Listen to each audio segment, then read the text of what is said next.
Let's start. इस पर सवाल थोड़ा सा पहले बता दूं किस तरह से बनेगा। पावर रिसोर्स पर सवाल आपको पता है पॉलिसी पे बन सकता है, जैसे कि उसने बायो एनर्जी की पॉलिसी पूछी हुई है।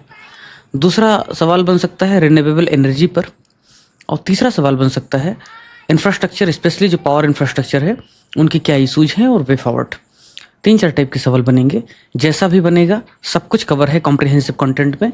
मैं पढ़ाऊंगा सेलेक्टिव, आप एक बार रेफर कर लेना फौरी तौर पे पूरा कंटेंट। विजुअल्स का यूज किया है, ऑथेंटिक सोर्स यूज किया है, चाहे पॉलिसी पे पूछे, चाहे इशूज पर पूछे, चाहे वो ओवरऑल उस सेक्टर पर पूछे, आप सवाल कर पाएंगे, इसकी पूरी मैं आपको गारंटी देता हूँ। लेकिन पढ़ना पड़ेगा आपको ठीक से, और इसमें कोई भी चीज़ ना छूटे ऐसी कोशिश की गई है। 2023 में उसने सवाल पूछा कि यूपी का बजट 2023-24 जो था उसमें बुनियादी ढांचे को बेहतर बनाने के लिए क्या प्रावधान किए गए। ऐसा क्यों पूछा? इंफ्रास्ट्रक्चर के मामले में उत्तर प्रदेश पूरे भारत में सबसे ज़्यादा खर्च कर रहा है। एक स्वाभाविक प्रश्न था कि उत्तर प्रदेश पिछले 6-7 सालों में, 5 सालों में, और अगर एवरेज भी पकड़ लिया जाए तो शायद 10-12 सालों में इंफ्रास्ट्रक्चर पे बहुत जोर दे रहा है। 2010 के बाद से उत्तर प्रदेश ने इंफ्रास्ट्रक्चर पे ज़्यादा जोर देना शुरू किया है, क्योंकि उत्तर प्रदेश को समझ में आ गया था बिना इन्वेस्टमेंट के, बिना इंफ्रास्ट्रक्चर के कुछ होगा नहीं। ठीक है, सभी सरकारों ने काम किया है, लेकिन पिछले कुछ समय से चूंकि सेंट्रल गवर्नमेंट का भी काफ़ी सपोर्ट रहा है, इसकी वजह से इंफ्रास्ट्रक्चर के क्षेत्र में ज़्यादा काम हुआ है। उत्तर प्रदेश में जो बायो एनर्जी है, इस पर सवाल पूछा उसने। आप मान के चलिए इस बार सोलर एनर्जी पे कुछ ना कुछ पूछ सकता है, या हाइड्रोजन पॉलिसी पे पूछ सकता है। जो भी संभावित प्रश्न है, उन संभावित प्रश्नों को आपकी टेस्ट में डाला जा रहा है, और फिर जो भी क्वेश्चन बच जा रहे हैं टेस्ट से उसको अग्नि परीक्षा में डाला जा रहा है। इस तरीके से डिजाइन किया गया है अग्नि परीक्षा कि भगीरथ प्लस में जो चीज़ें छूट जाएं या जो चीज़ें ना कवर हो पाए वो अग्नि परीक्षा में शामिल कर दिया जाए, और एक बार भागीरथ प्लस खत्म हो जाए उसके बाद प्रैक्टिस उस पर ठीक से हो सके। तो अग्नि परीक्षा के लिए तनाव मत लो, ले लिया है तो भी ठीक, नहीं लिया है तो भी ठीक, अप्रैल मई में उसका जम के उपयोग कर लेना। ठीक है, ऑफकोर्स उसकी जो इनपुट कॉस्ट तो इतनी हाई है कि उस पर डिस्काउंट नहीं मिल पाएगा, माफ़ करना। टेबल ऑफ कंटेंट क्या कवर करने वाले हैं उत्तर प्रदेश में? एनर्जी रिसोर्स, फिर उसमें जितनी भी टाइप की एनर्जी हैं उनको 2 कैटेगरी में बांट लिया है। एक तो है नॉन रिन्यूएबल एनर्जी और दूसरा रिन्यूएबल एनर्जी। उन सब पे ठीक से अच्छे से।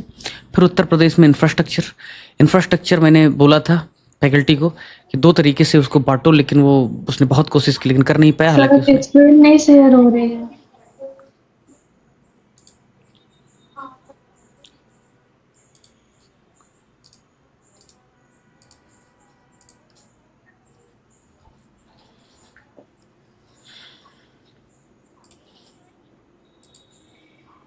अभी ठीक है? यस सर, ठीक है। अभी इंफ्रास्ट्रक्चर में फिजिकल इंफ्रास्ट्रक्चर और सोशल इंफ्रास्ट्रक्चर क्या किया है कि फिजिकल इंफ्रास्ट्रक्चर में जो भी आ जाएगा, रोड है, एयरपोर्ट है, जो कुछ भी है, ये सब आप इंफ्रास्ट्रक्चर के टॉपिक में बहुत अच्छे से पढ़ चुके हो। बजट में भी हमने इसको पढ़ाया हुआ है। सोशल इंफ्रास्ट्रक्चर में स्कूल है, हॉस्पिटल है, या बाकी जो पब्लिक यूटिलिटीज के सेंटर्स हैं वो भी आपको बेसिक पढ़ाया है, पर फिर भी यहाँ पे कुछ ना कुछ कवर करेंगे। फिर इंफ्रास्ट्रक्चर सेक्टर में क्या डेवलपमेंट हो रही है, इकोनॉमी से क्या रिलेशन है, ये भी पढ़ाया हुआ है, पर फिर भी एक बार यहाँ पे हम पढ़ा देंगे। कई चीज़ें बार बार रिपीट हो रही हैं, ओवरलैप हो रही हैं, क्योंकि सिलेबस में ओवरलैपिंग है ही, तो हम एक बार अगर बहुत डिटेल में पढ़ा रहे हैं तो दूसरी बार थोड़ा सा कम पढ़ा रहे हैं। फिर इंफ्रास्ट्रक्चर क्षेत्र में चैलेंजेस क्या है, वे फॉरवर्ड क्या हो सकता है, इन सब चीज़ों पर भी बात करेंगे। इंडस्ट्रियल इंफ्रास्ट्रक्चर को भी कवर किया हुआ है, industrial parks, SEZ। Agriculture sector में भी जो इंडस्ट्रीज हैं उनको भी कवर किया है, स्मॉल स्केल की इंडस्ट्रीज उनको भी कवर किया है। इनके सवाल आने की संभावना बहुत कम है, लेकिन उसके बावजूद कवर किया है, ऐसा ना हो कहीं तुम नुकसान में हो जाओ। उसके बाद 91 के पहले की स्थिति क्या थी उत्तर प्रदेश की, 91 के बाद की क्या स्थिति, ये भी एक डायमेंशन कवर किया है। उत्तर प्रदेश की इंडस्ट्रीज जो है प्रीलिम के लिहाज से और मेंस के लिहाज से एग्जाम्पल देने में इंपॉर्टेंट हो जाएंगे। उत्तर प्रदेश सरकार की कौन कौन सी इंपॉर्टेंट स्कीम्स है इंडस्ट्रियलाइजेशन की, ये कवर है। उनका महत्व क्या है, चैलेंजेस क्या है, आगे की राह क्या है, एक क्वेश्चन आपको दिया है। शुरू करते हैं। सबसे पहले क्या है मित्र, उत्तर प्रदेश में विद्युत संसाधन या उत्तर प्रदेश में पावर रिसोर्स। अब मैं कहाँ गया, अब मैं गया नीति आयोग और पावर मिनिस्ट्री की वेबसाइट पे। वेबसाइट पे गया, क्या किया मैंने वहां पे, दिख रहा है स्क्रीन? जी सर, दिख रहा है सर। हाँ, तो तुम्हारे सामने लाइव खेलेंगे। ये है भैया India climate and energy dashboard, ठीक है, नीति आयोग का। हमने कहा चलो यूपी तो उतना अच्छा देता नहीं, यहीं से खेलते हैं। स्टेट का रिपोर्ट क्लिक किया, ठीक। अब डेटा फैक्ट निकालना कितना मुश्किल होता है समझ सकते हो। आकाश हो क्लास में, दे दे भाई जितना भी हो पाया कल तक, फिर बाकी मैं कर लेता हूँ। ऐसे मत करो, पेंडिंग है चीज़ें, बहुत मुश्किल हो रही मैं आज रात को भेज दूंगा। है। ठीक है, ओके। जी सर। थोड़ा डेटा माइनिंग आकाश किया करो, मुझे कैसे मिल जाती हैं चीज़ें, कैसे नहीं ढूंढ आज से पाते। बहुत डिफिकल्ट होता है, एक तो डेटा बहुत पुराना है और समझ में नहीं आता अब कि देखो, नया वाला कहाँ से ढूंढूं। एनर्जी सेक्टर का डेटा एक्चुअली में एक जगह नहीं पे था, तो क्या किया मैंने, ढूंढा तो पता चला इंडिया क्लाइमेट एनर्जी डैशबोर्ड पे चीज़ें अपडेटेड है। अपडेटेड चाहिए ना अपने को, तो मैंने क्या किया, कॉम्प्रिहेंसिव ओवरव्यू करने के लिए क्लिक किया। इसमें क्या सेलेक्ट करना है बताओ? यूपी। गुड, कर लिया, यूपी आ गया। यूपी के बारे में डेटा आना शुरू हो गया, ठीक, कि 15 करोड़ लोग रूरल, अच्छा सेंसस 2011 के हिसाब से बता रहे हैं, 15 करोड़ लोग रूरल एरिया में। फिर ये बताता है जीएसडीपी इतनी है 2023-24 के हिसाब से, 24-25 में ऑफकोर्स बढ़ गई, ठीक। और फिर करंट अभी कितना है, 8.63% नेशनल जीडीपी में योगदान कर रहा है। सेक्टर के हिसाब से देखा जाए तो ये उत्तर प्रदेश का सेक्टोरल डिवीजन है। ये सब डेटा मिल गया आपको एक ही जगह।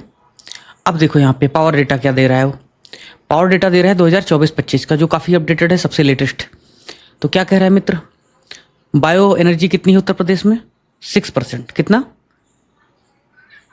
Install capacity, hydro, small hydro 0.14, solar कितना 9.45, hydro 1.41, nuclear 1.24, oil and gas 4.21, और कोल कितना है, थर्मल एनर्जी कितनी है, इतना।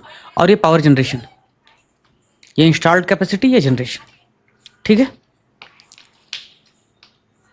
एक डेटा और भी दे सकते हो, पर कैपिटा कंजम्पशन कितना है उत्तर प्रदेश में, तो 22-23 की स्थिति के हिसाब से इतना है किलोवाट, 600 किलोवाट से भी कम, हम लगभग 600 किलोवाट के आसपास यूज करते हैं पर कैपिटा, ठीक है। 22-23 में 723, कितना 723 किलोवाट। ये कब लिखोगे, जब लिखोगे उत्तर प्रदेश के डेवलपमेंट के बारे में, कि अभी उत्तर प्रदेश का पर कैपिटा कंजम्पशन काफ़ी कम है, साउथ वगैरह में 1200-1500 चल रहा है। क्योंकि अगर मैं साउथ का भी एग्जाम्पल दूँ, चलो मैं दे देता हूँ तमिलनाडु का, ठीक है, एग्जाम्पल। इसमें देखो पर कैपिटा कंजम्पशन कितना है उनका, 22-23 1700, कितना है मित्र, दिख रहा है? जी सर। उत्तर प्रदेश बहुत ज्यादा है सर। तो ये कंपैरिजन कर पाओगे ना कि हम कितना पिछड़ रहे जी हैं। सर। ऑल इंडिया अगर देखूं, चलो महाराष्ट्र ले लेता हूँ, मुझे इंटरेस्ट है जानने में, ऐसे पढ़ने में थोड़ा मजा आता है। 1676 कम है यार, तमिलनाडु वाले ज़्यादा खर्च कर रहे हैं, अंदाजा था मुझे। चलो यूपी का फिर से कर लेते। तो ये डेटा है, ठीक है भैया। अब एनालिटिक्स में जाओ, स्टेट वाइज जितने भी डेटा है, तो इन सब को मैंने क्या किया आपके लिए, घंटा भर खर्च करके निकाल लिया। ये उत्तर प्रदेश है, इसमें चलो यहीं से दिखा देता हूँ मैं।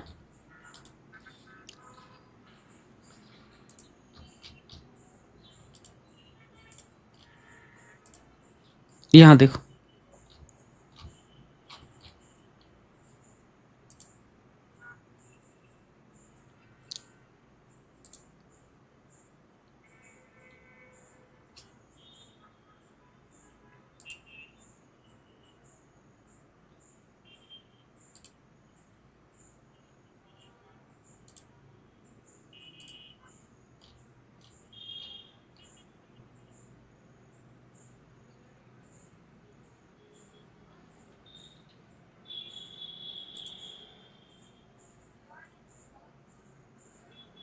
कोई नहीं यहीं से दिखा देता हूँ, मैंने सोचा लाइव दिखाता हूँ।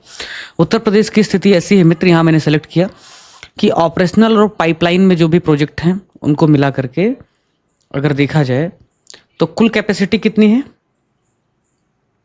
बताओ, जो इंस्टॉल्ड है अभी या इंस्टॉलेशन का प्रोसेस। 41,244 41,244 मेगावाट। 24-25 का डेटा है, नीति आयोग का डेटा है।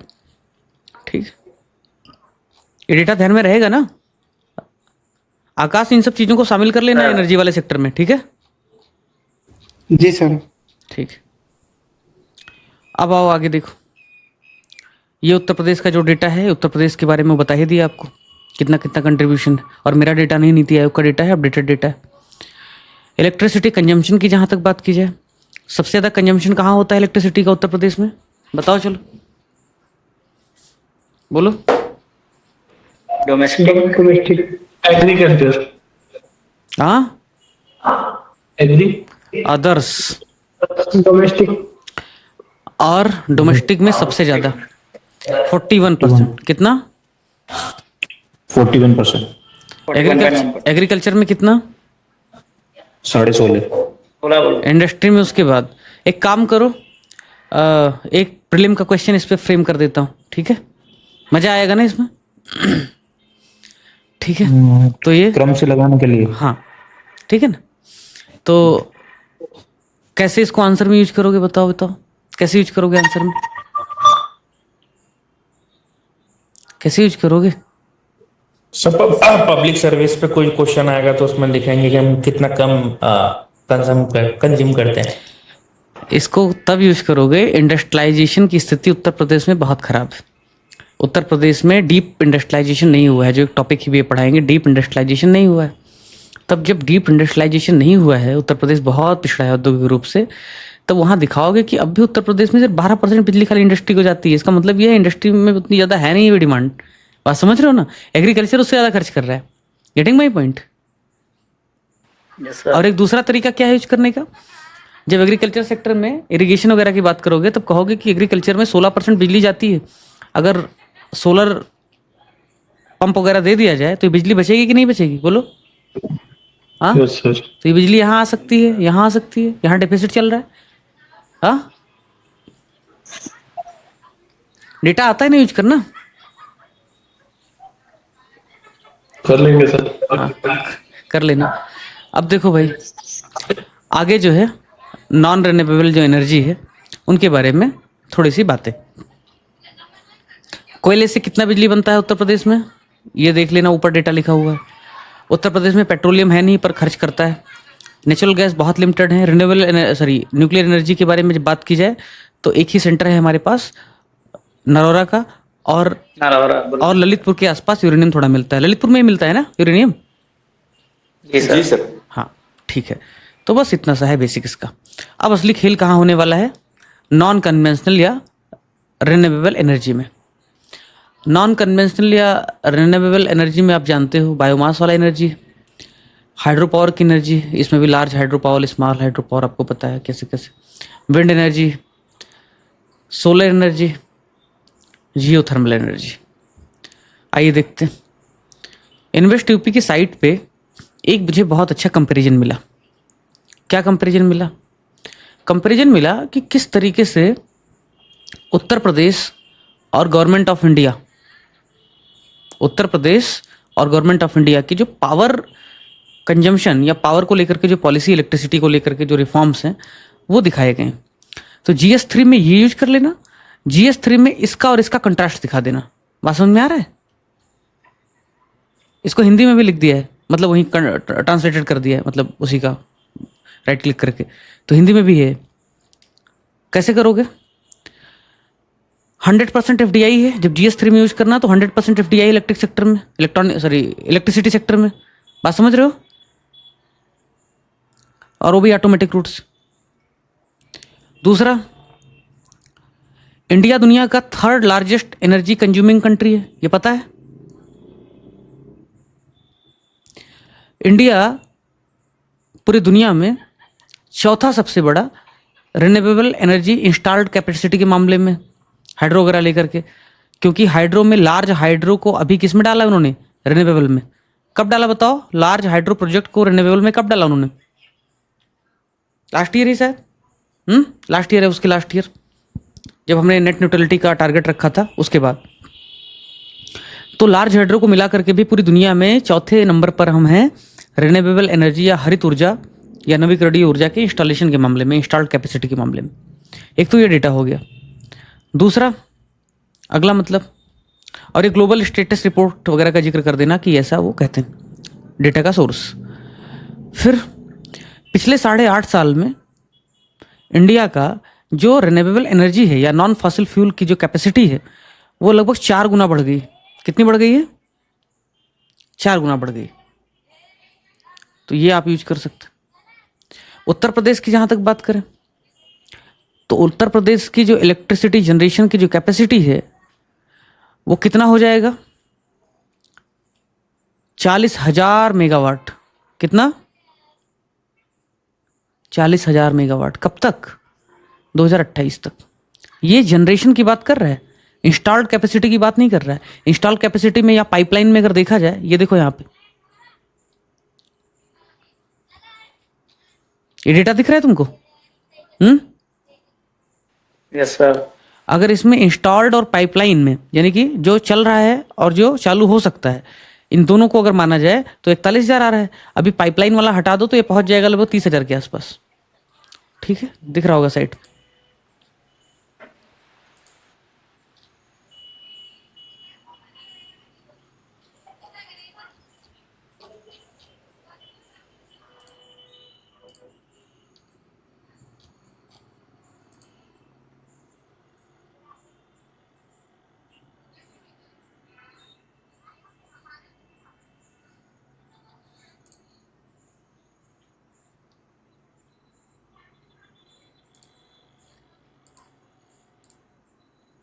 तो कुल मिलाकर के उत्तर प्रदेश में फिलहाल के लिए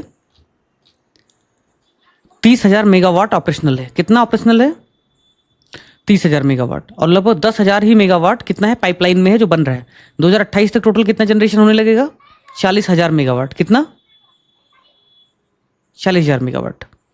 कुछ इंपॉर्टेंट स्कीम्स हैं जैसे सोलर सेक्टर में कुसुम है, कुसुम योजना, विलेज इलेक्ट्रिफिकेशन प्रोग्राम है, सौर घर है, सोलर सिटी है। और उत्तर प्रदेश की जो सोलर एनर्जी पॉलिसी है 2022 की, उसके हिसाब से 2028 तक 14 गीगावाट के सोलर पावर प्रोजेक्ट लगाने की योजना है। ठीक है, कुछ डेटा यहां पे दिया हुआ है कि सोलर पावर में जो कैपेसिटी है वो 2014 में सिर्फ 2.6 गीगावाट था, जो भी बढ़कर के कितना हो गया है 2024 में? 84। ठीक। विंड कैपेसिटी में 2014 में कितना था विंड कैपेसिटी हमारी? 21 गीगावाट। अभी कितनी हो गई है बोलो? 40 लगभग 47। ठीक। तो ये डेटा है जो ध्यान रखना। डेटा की बड़ी मुश्किल है तो डेटा निकालना पड़ेगा। अब सबसे पहला जो हिस्सा है सोलर एनर्जी वाला, उसको कवर कर लेते हैं ठीक से। ठीक, क्योंकि सोलर, बायो, हाइड्रोजन और इस पे क्या नाम है इसका, विंड, इन पे घूम घूम के सवाल आने की संभावना है, क्योंकि बायो उसने पूछ करके दिखा दिया है कि वो किस दिशा में जाना चाहता है। इनकी पॉलिसी से रिलेटेड, इनकी जो स्टेटस है उससे रिलेटेड, या इनमें जो डेवलपमेंट हो रहा है उससे रिलेटेड सवाल बन सकता है, बनने की संभावना है पूरी पूरी। सोलर बहुत चर्चा में है, क्योंकि सेंट्रल गवर्नमेंट की भी स्कीम है, राज्य की भी स्कीम है, इसलिए इसकी पूछे जाने की संभावना और ज़्यादा है। सोलर एनर्जी सेक्टर में गवर्नमेंट ऑफ उत्तर प्रदेश कहता है कि $6 बिलियन का इन्वेस्टमेंट अपॉर्चुनिटी इस क्षेत्र में है। इससे इंडिया की जो एनर्जी डिमांड है तभी पूरी हो सकती है। अब फिलहाल के लिए पोटेंशियल कितना है सोलर सेक्टर में? 23 गीगावाट। इसको इंट्रो में भी यूज कर सकते हैं ना सर? हाँ बिल्कुल कर सकते, ये लाइन पे था आपने, बिल्कुल कर सकते। अभी फिलहाल के लिए कितनी पोटेंशियल है सोलर की उत्तर प्रदेश में बोलो?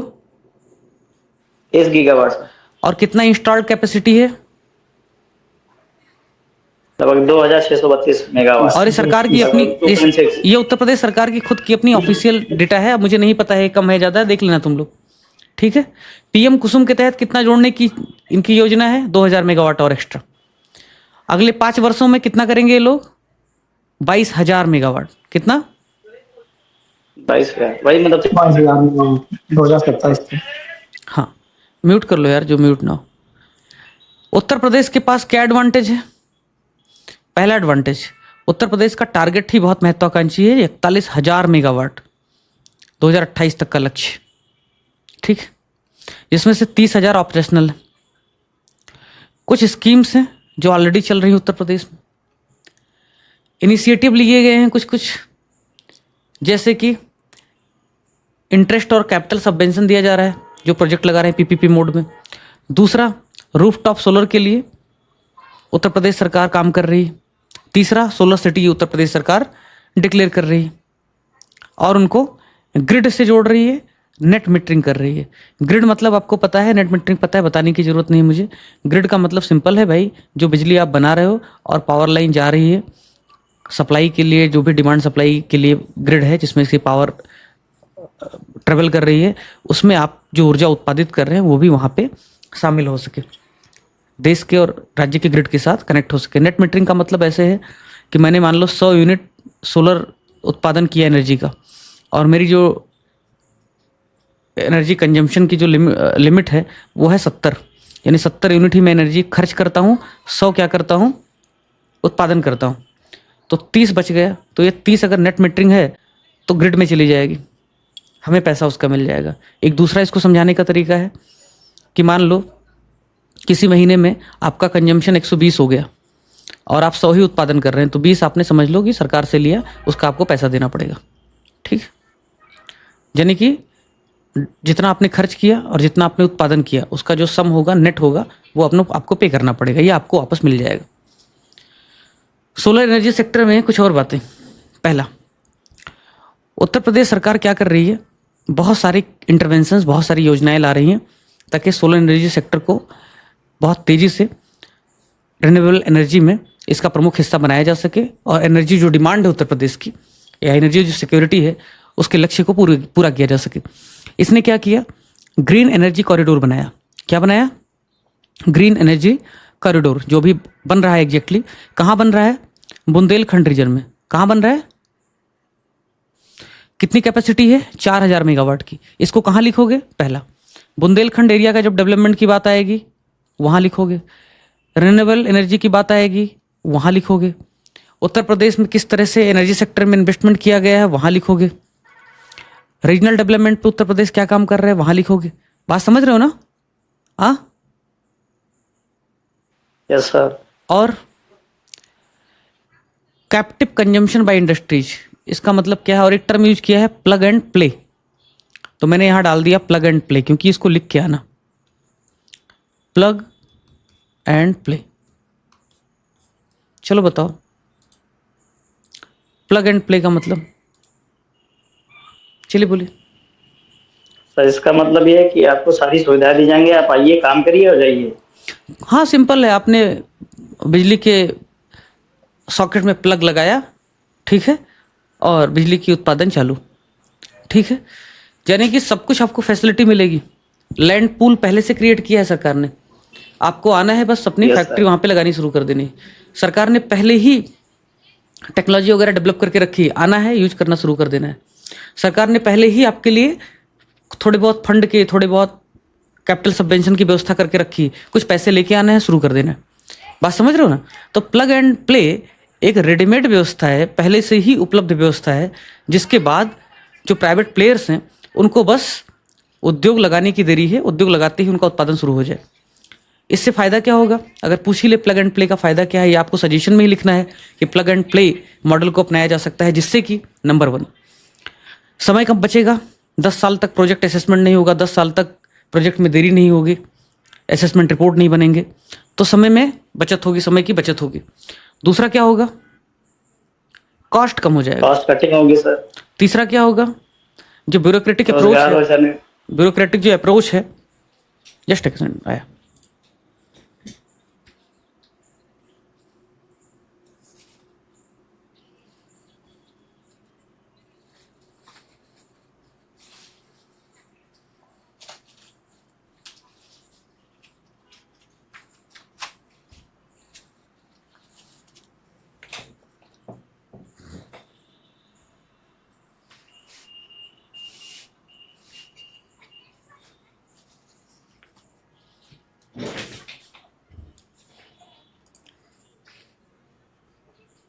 ओके, इतना ज़्यादा सिटिंग हो जाता है चेयर पे कि कमर ना जवाब देने लगी।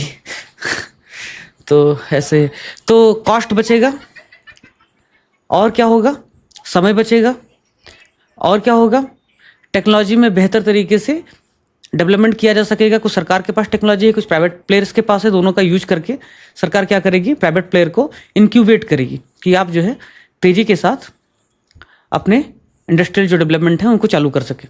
और क्या होगा, और होगा कि जब इतनी फैसिलिटी सरकार देगी उनको, तो प्लग एंड प्ले के माध्यम से सरकार उन क्षेत्रों को ज़्यादा प्रमोट कर सकती है जिन क्षेत्रों में अभी तक इंडस्ट्री अवेलेबल नहीं है। तो सर्विंग द अनसर्व्ड, यानी कि जो रीजनल डिस्पैरिटी है वो भी कम हो सकती है। सरकार कहेगी कि तुमको प्लग एंड प्ले का अगर लाभ लेना है तो आपको बुंदेलखंड सेक्टर में फैक्ट्री लगानी पड़ेगी। अगर सरकार एक कंडीशन रख दे तो कौन नहीं लगाएगा, लगाएंगे नहीं लगा। एक नौकरी करने के लिए तुम बुंदेलखंड चले ही जाते हो, तो फिर सर इंडस्ट्री लगाने के लिए तो जाओगे ही। ऐसा है, तो समझा, ये टर्म लिख के आओगे ना, स्क्रीन दिख रही है ना, यस सर। तो लिख के आना इस। और क्या किया उत्तर प्रदेश ने सोलर एनर्जी के सेक्टर में, 30,000 युवाओं को ट्रेन किया जा रहा है। किस रूप में ट्रेन किया जाएगा, किस रूप में, सूर्य मित्रा के रूप में। किस लिए, सूर्य मित्रा, अलग अलग रोल होंगे उनको, टेक्निकल स्किल डेवलपमेंट उनका कराया जाएगा, सेंसिटाइजेशन के लिए भी उनका काम होगा, ह्यूमन रिसोर्स के तौर पे उनका इस्तेमाल होगा अगले 5 सालों में। और क्या कर रही है सरकार, सोलर सिटी डेवलप कर रही है।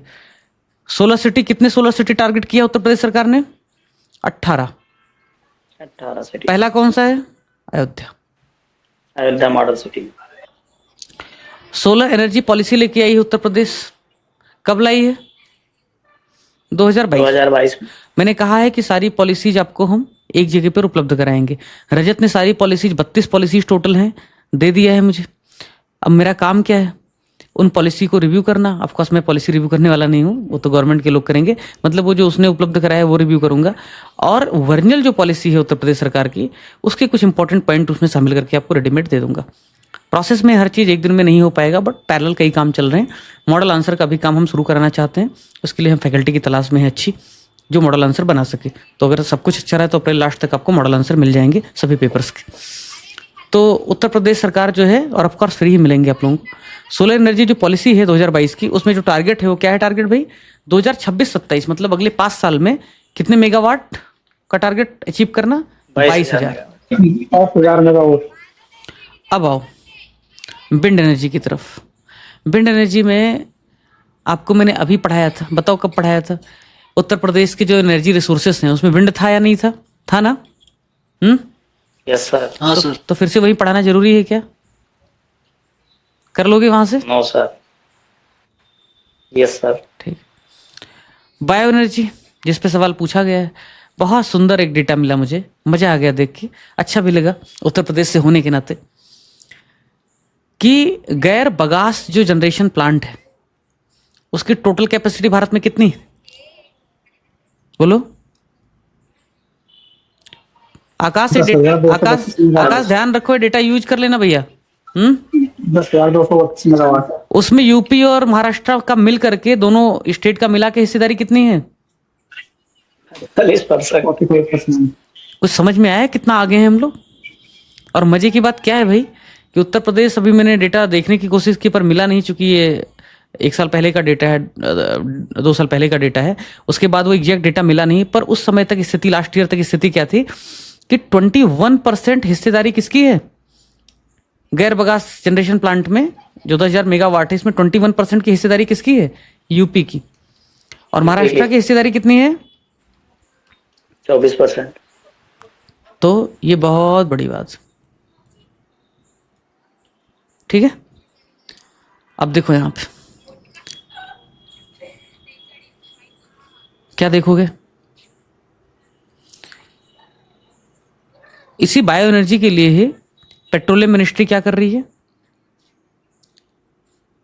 सर बगास बता दीजिएगा, क्या होता है बगास। गन्ना देखा है, यस सर। गन्ना एक बार क्रैशर में जाता है, उसका जूस निकाल लिया जाता है। क्या निकाल दिया जाता है, जो खोई सर, खोई होता है क्या? हाँ, खोई होता है। ठीक ओके, है। Thank you sir. उससे क्या बनता है? उससे बनता है इथेनॉल। नाल भी नहीं, और उससे एथेनॉल नहीं बनता है। वो तो मोलास से बनता है। वो तो जो जूस बनता है चीनी बनने के बाद उससे बनाया जाता है। इससे बनता है कागज, और इससे थर्मल पावर में या बाकी जगहों पर भी इस्तेमाल किया जाता है बिजली बनाने के लिए। ठीक है, ओके। एक साथ क्या देखो,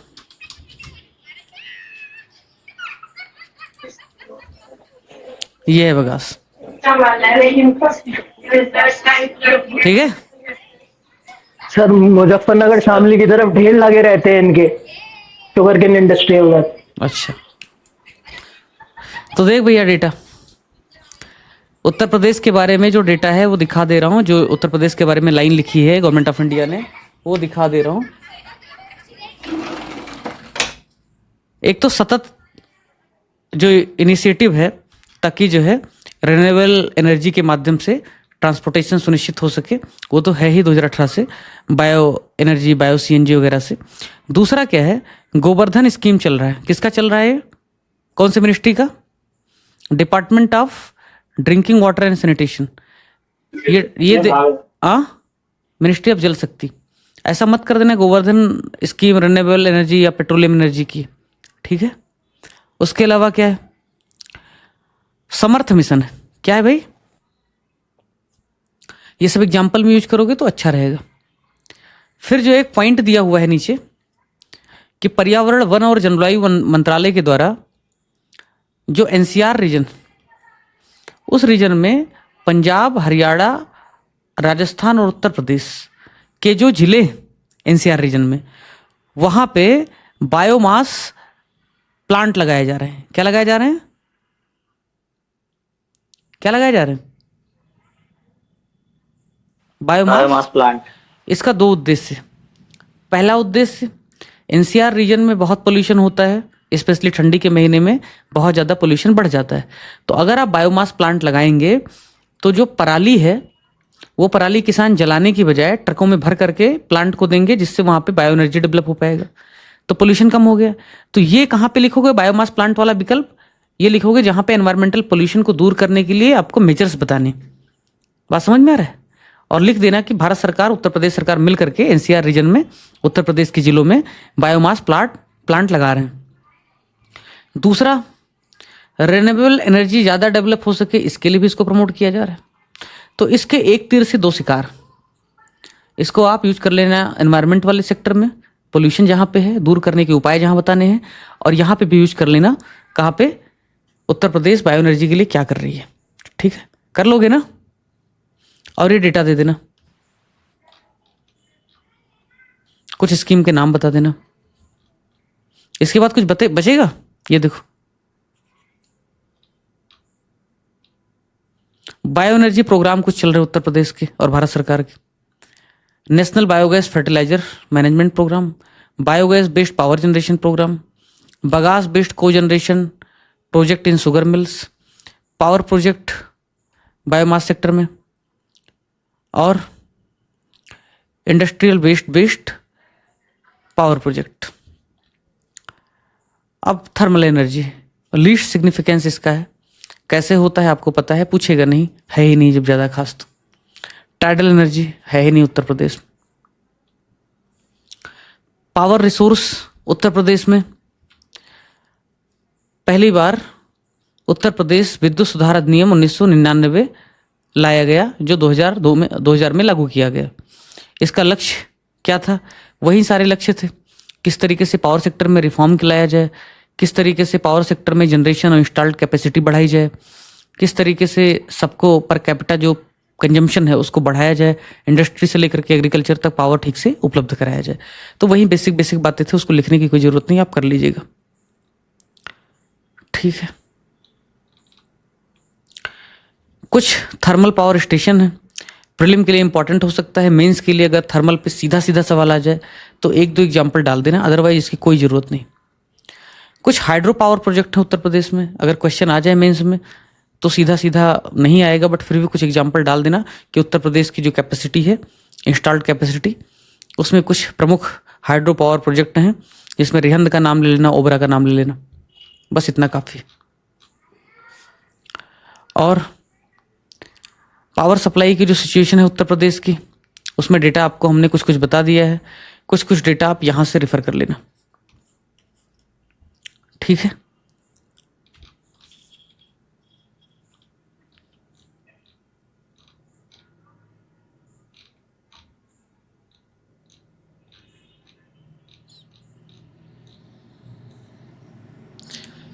जो ट्रेडिशनल एनर्जी है, इस पर आने के सवाल की संभावना बेहद कम है, लेकिन जो सवाल बन सकता है वो बन सकता है कि उत्तर प्रदेश या भारत GS3 में या GS6 में रिन्यूएबल एनर्जी या नवीकरणीय ऊर्जा की तरफ ज़्यादा प्रयास कर रहे हैं।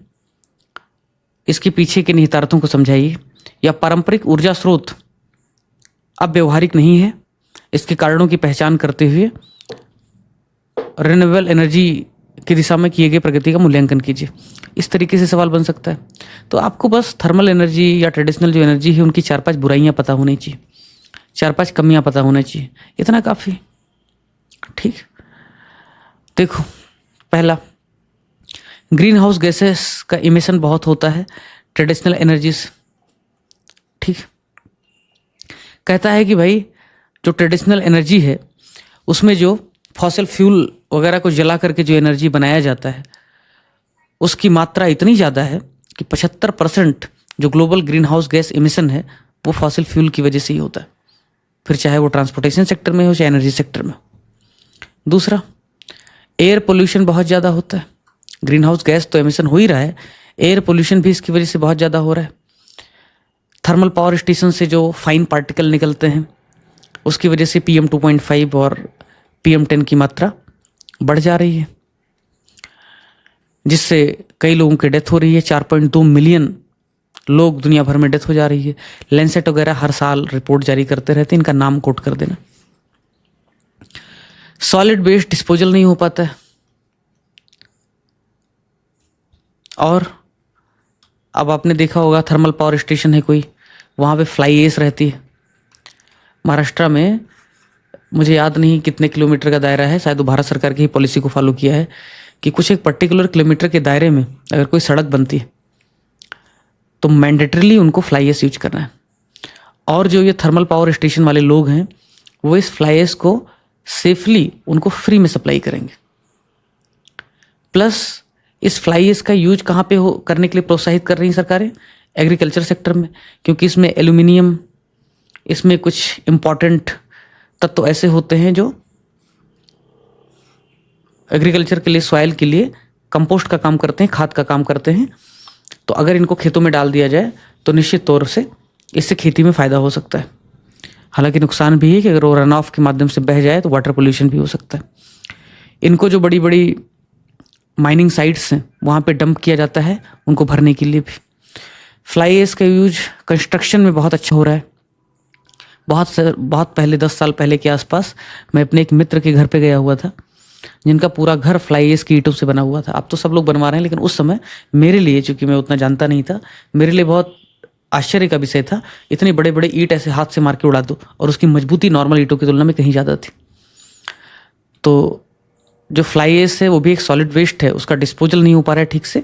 इसका नुकसान क्या हो रहा है कि थर्मल पावर स्टेशंस के अगल बगल में अगर आप देखेंगे तो वहाँ पे जितने भी पेड़ हैं या तो ख़त्म हो जाते हैं या तो उनकी पत्तियों पर बिल्कुल एक परत चढ़ी रहती है डस्ट की। इंपोर्ट डिपेंडेंसी तो है ही, मुझे एग्जैक्ट नहीं याद है, $145 बिलियन या कितने का हम पेट्रोलियम इंपोर्ट करते हैं हर साल, पता है डेटा? ये कितने बिलियन डॉलर है बोलो?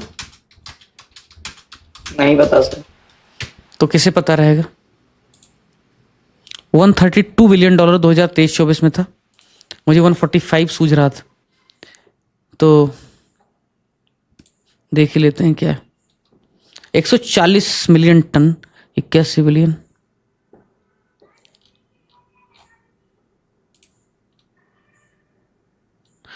$150 बिलियन के आसपास हमारा इंपोर्ट बिल हो रहा है लगभग, ठीक है।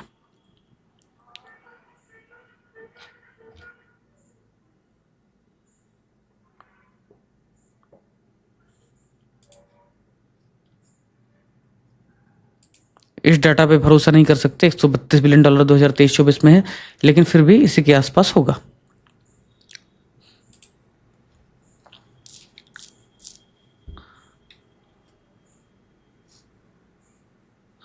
ये देखो, फाइनेंशियल ईयर 23-24 में हिंदू कह रहा है तो मतलब सही कह रहा है, ठीक है। तो 23-24 में कितना हमने बिल पे किया? $132 बिलियन।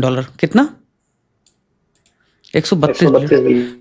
तो लिख देना 2023-24 में हमने $132 बिलियन का इंपोर्ट किया पेट्रोलियम का। तो निश्चित तौर पे काफी महंगा है, ठीक है। हेल्थ पर इसका इम्पैक्ट तो पड़ ही रहा है, सोशियो इकोनॉमिक कॉस्ट तो हो ही रहा है। तो थर्मल एनर्जी को या ट्रेडिशनल एनर्जी को अगर क्रिटिसाइज करना होगा, ये सब बायो एनर्जी की पॉलिसी लगी हुई, लिंक आप खोल के पढ़ लीजिएगा इसको। थर्मल एनर्जी या ट्रेडिशनल एनर्जी को अगर क्रिटिसाइज करना होगा, फॉसिल फ्यूल वाली एनर्जी को क्रिटिसाइज करना होगा, तो इन जो डायमेंशंस को हमने यूज किया है उसका यूज आप कर लीजिएगा और साथ में डेटा भी डाल दीजिएगा। लैंसेट का डेटा, बिल इंपोर्ट का डेटा, ये सब डाल दीजिएगा।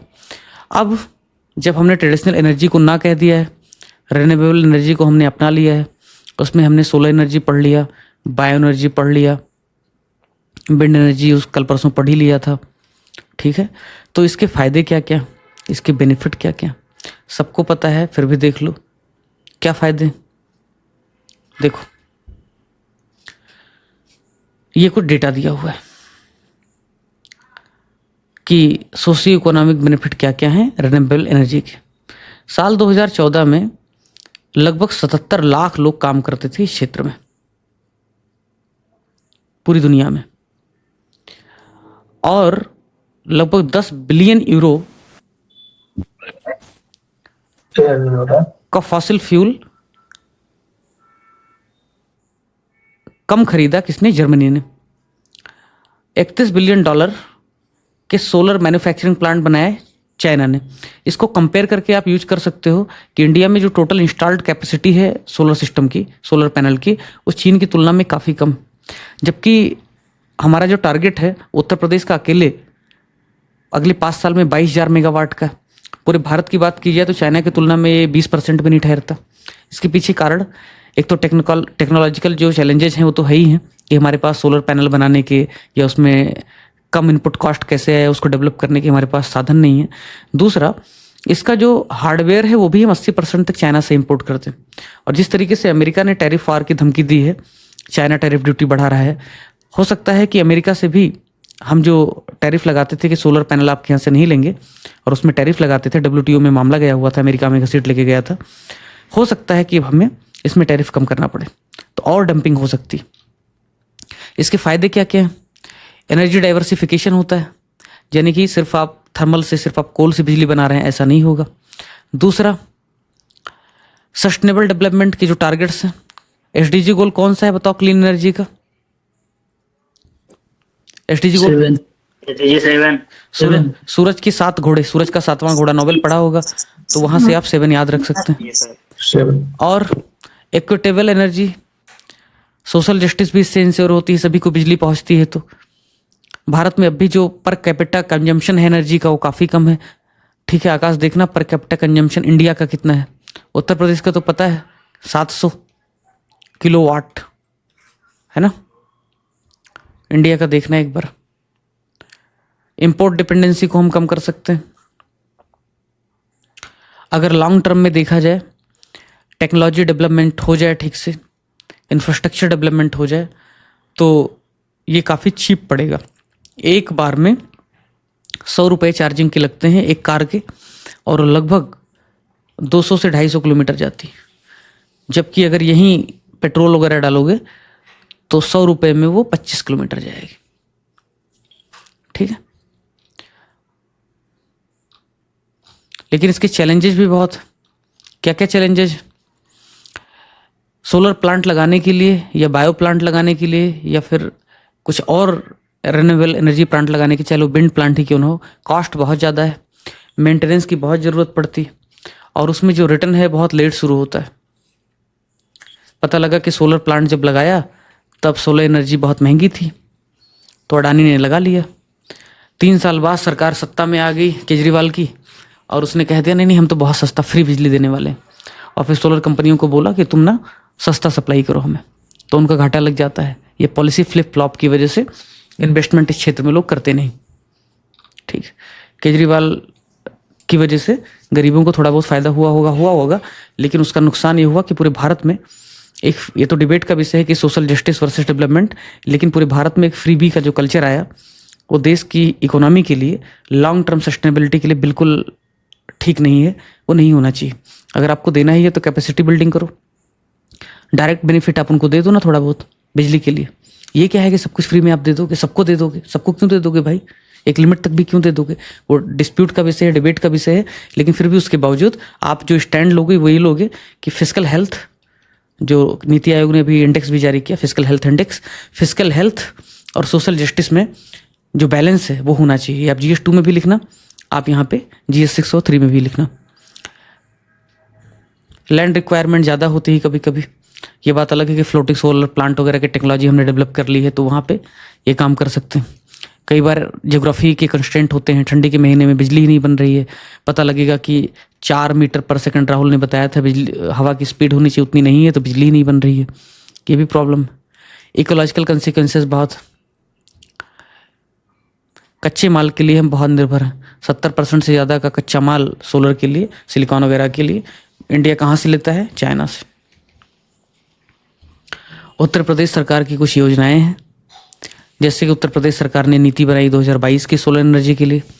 उत्तर प्रदेश सरकार ने सूर्य यूपी योजना शुरू किया, रूफ टॉप सोलर योजना शुरू किया, बायो एनर्जी प्रमोशन प्रोग्राम 2018 में शुरू किया, फ्लोटिंग सोलर प्रोजेक्ट शुरू किया, बुंदेलखंड में ग्रीन एनर्जी कॉरिडोर शुरू किया, जो ऊपर पढ़ाया था एक साथ यहाँ पे लिख दिया है।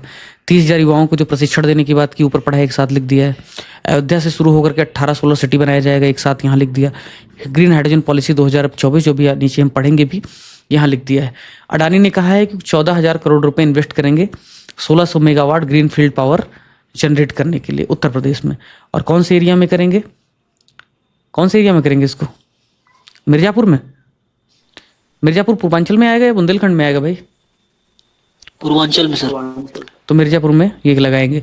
तो ये पूर्वांचल के डेवलपमेंट के लिए अगर PPP वगैरह की बात की जाए तो ये यूज कर लेना, ठीक है।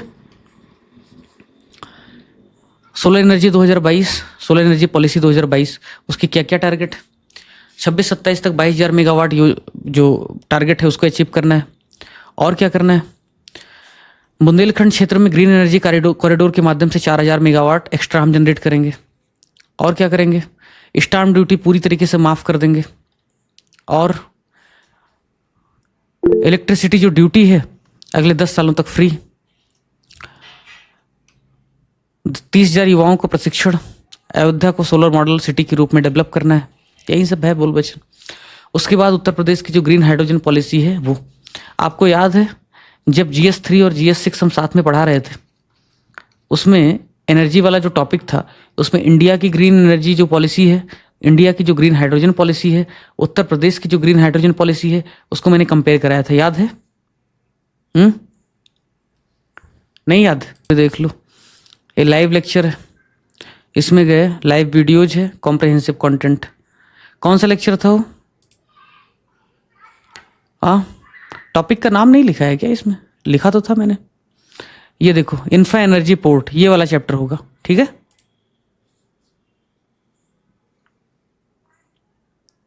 देखिए, उस समय थोड़े से शॉर्ट कंटेंट बन रहे थे, उसके बावजूद ये कवर किया गया था, आपको पढ़ना ही चाहिए। UPSC की PYQ, UPPCS की PYQ और ग्रीन हाइड्रोजन पॉलिसी।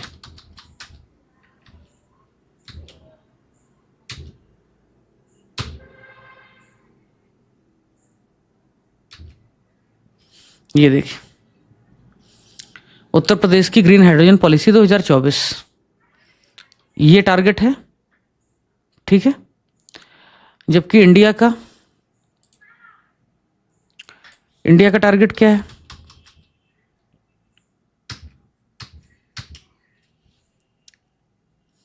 इंडिया का कंपेयर कराया था ना मैंने, या क्वेश्चन में दिया था सब? सर ये क्वेश्चन में दे रखा था। क्वेश्चन में दिया था।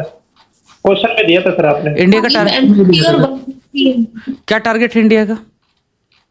सर 5 मीट्रिक टन है, 5 MMT है 2030 तक का, और 2027 तक का इंडिया यूपी का है 1 MMT। 2028 तक है, 2028 तक। वो 2030 तक है ना इंडिया वाला? हाँ 2030 तक। जी सर, और ये और यूपी का 2028 तक है। तो यहाँ पे कंपैरिजन कर देना कि इंडिया का जो टारगेट है 5 MMT का, लिखा भी है यहाँ पे, दिया है, उसका लगभग 20% हम प्रोडक्शन करेंगे, और वो भी कब तक? 2 साल पहले ही। इस तरीके से आप कंट्रास्ट करवा दीजिएगा, ठीक। और क्या करना है? 30% कैपिटल सब्सिडी दे रहे हैं हम इस प्रोजेक्ट में। अगर किसी को ना पता हो ग्रीन हाइड्रोजन क्या होता है, तो हमारी जो करंट अफेयर की क्लास है उसमें जब मैं एनर्जी पढ़ा रहा था प्रीलिम के लिए, तो बहुत अच्छे से black hydrogen, grey hydrogen, green hydrogen, hydrogen fuel क्या है, वो सब बहुत अच्छे से पढ़ाया था, देख लेना एक बार। तो ये सब कर लेना। पहले 5 साल तक के लिए, सॉरी, पहले जो 5 प्रोजेक्ट हैं वो 40% उनको कैपिटल सब्सिडी मिलेगी, ठीक है। 225 करोड़ मैक्सिमम मिल सकता है, बट 40% कैपिटल सब्सिडी, बाकी के लिए 30%। बायो एनर्जी पॉलिसी, जिस पे सवाल पूछ लिया है, पूछे जाने की संभावना ना के बराबर है, फिर भी एक बार देख लो, इनडायरेक्टली कहीं इस्तेमाल कर सकते हो। क्या है? सीधा सीधा सवाल पूछा था। 75 लाख पर टन का इंसेंटिव है। एक ही लिखना, ये याद रखने की जरूरत नहीं, यही याद रख लेना काफी। और क्या करना है? बायोडीजल अगर आप प्लांट लगा रहे हैं तो आपको 3 लाख का प्रोत्साहन मिलेगा 1 टन पर, ठीक। बायो कोल अगर आप लगा रहे हैं तो 75,000 प्रति टन मिलेगा आपको। ये सब तो हो गया ग्रीन हाइड्रोजन, बायोफ्यूल। आगे का रास्ता क्या है इसकी बाधा दूर करने के लिए? पहला, ये सब प्रोजेक्ट बहुत लंबे समय के लिए, इनका जेस्टेशन जो पीरियड होता है वो बहुत लंबा होता है, 15-20 साल का होता है। तो किसी ऐसे प्राइवेट प्लेयर को लाया जाए जो लंबे समय के लिए इन्वेस्टेड रहे। ऐसा ना हो कि 2 साल बाद उसको इन्वेस्टमेंट निकालना हो, उसको रिटर्न चाहिए। दूसरा, जो उत्तर प्रदेश सरकार कर रही है कि जो टेक्नोलॉजी है उसके लिए सपोर्ट दे रही है, सब्सिडी दे रही है, या जो कैपिटल एक्सपेंडिचर है उसमें भी कुछ ना कुछ छूट दे रही है, तो वो भी करना है। नवीकरणीय जो ऊर्जा है, रिन्यूएबल जो एनर्जी है, उनको ठीक से एक जगह आप स्टोर कर सकें और उनका यूज कर सकें, सरप्लस होने की स्थिति में एमपी को बेच सकें, राजस्थान को बेच सकें। उसके लिए ज़रूरी है कि ग्रिड इंफ्रास्ट्रक्चर का डेवलप किया जाए, यानी कि 1 नेशन 1 ग्रिड का जो कॉन्सेप्ट चल रहा है उसको पूरा किया जाए और मॉडर्नाइज किया जाए, क्योंकि काफ़ी ग्रिड जो हैं उनका मेंटेनेंस में दिक्कत आता है और उनके फेल होने की स्थिति में पूरा ब्लैकआउट हो जाता है। भारत में शायद एक बार ऐसा हो चुका है जब ग्रिड फेलियर की स्थिति बन गई थी या बनी थी, देखना पड़ेगा, बट ग्रिड फेल होने की वजह से सब कुछ बर्बाद हो जाता है, पावर सप्लाई पूरी रुक जाती है। रह करके एनर्जी कम ज़्यादा होती रहती है, फ्लक्चुएशन होती रहती है। उसके लिए करना क्या है? एनर्जी जो स्टोरेज है, सॉरी, यानी कि ऊर्जा जो भंडारण है, पावर हाउसेज जिसको बोलते हैं, वहाँ भी इन्वेस्ट करना है आपको। और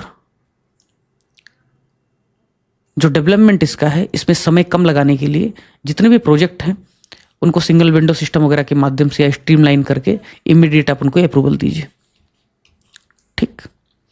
कुछ नई टेक्नोलॉजी हैं जैसे कि फ्लोटिंग सोलर प्लांट वगैरह है, ऑफशोर विंड वगैरह है, इनमें आप रिसर्च एंड डेवलपमेंट कीजिए और इनमें आप इन्वेस्ट कीजिए। उत्तर प्रदेश ने कहीं तो भी फ्लोटिंग सोलर प्लांट लगाया है, मुझे नहीं पता। रिहन में लगाया है क्या? बकरा लेक में लगाया है। कहाँ पे लगाया है? बकरा लेक में पिछले सेशन में लगाने बोला तो था। ठीक है, फ्लोटिंग सोलर प्लांट का जब जिक्र करना, जहां भी करना, वहां पे वो लिख देना जो आप बता रहे हो। बखीरा लेक में कराया है, संत कबीर नगर में बखीरा क्या? जी सर, रामसर साइड है सर। अच्छा, मुझे ये याद नहीं रहता था कुछ भी, तो मैं सोचता था कबीरा है ना, हर जगह यूज करते ना कबीरा, तो कबीरा से बखीरा, तो संत कबीर नगर। क्या करें, ठीक। घर में ही आप जो इसके अप्लायंसेस हैं या जो इसके लॉजिस्टिक्स हैं या जो भी इसके प्लांट के लिए सिलिकॉन है, इनको घर पे ही यानी कि डोमेस्टिक मैन्युफैक्चरिंग आप कीजिए। इसके लिए आप इंसेंटिव दीजिए।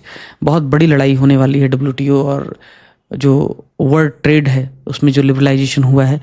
जब हम लोग पढ़ रहे थे, अगर याद होगा, जब ग्लोबलाइजेशन वगैरह पे चर्चा कर रहे थे प्रीलिम के टाइम पे, तब आप लोगों से बात हो रही थी कि आने वाले समय में शायद ग्लोबलाइजेशन का डी ग्लोबलाइजेशन शुरू होगा।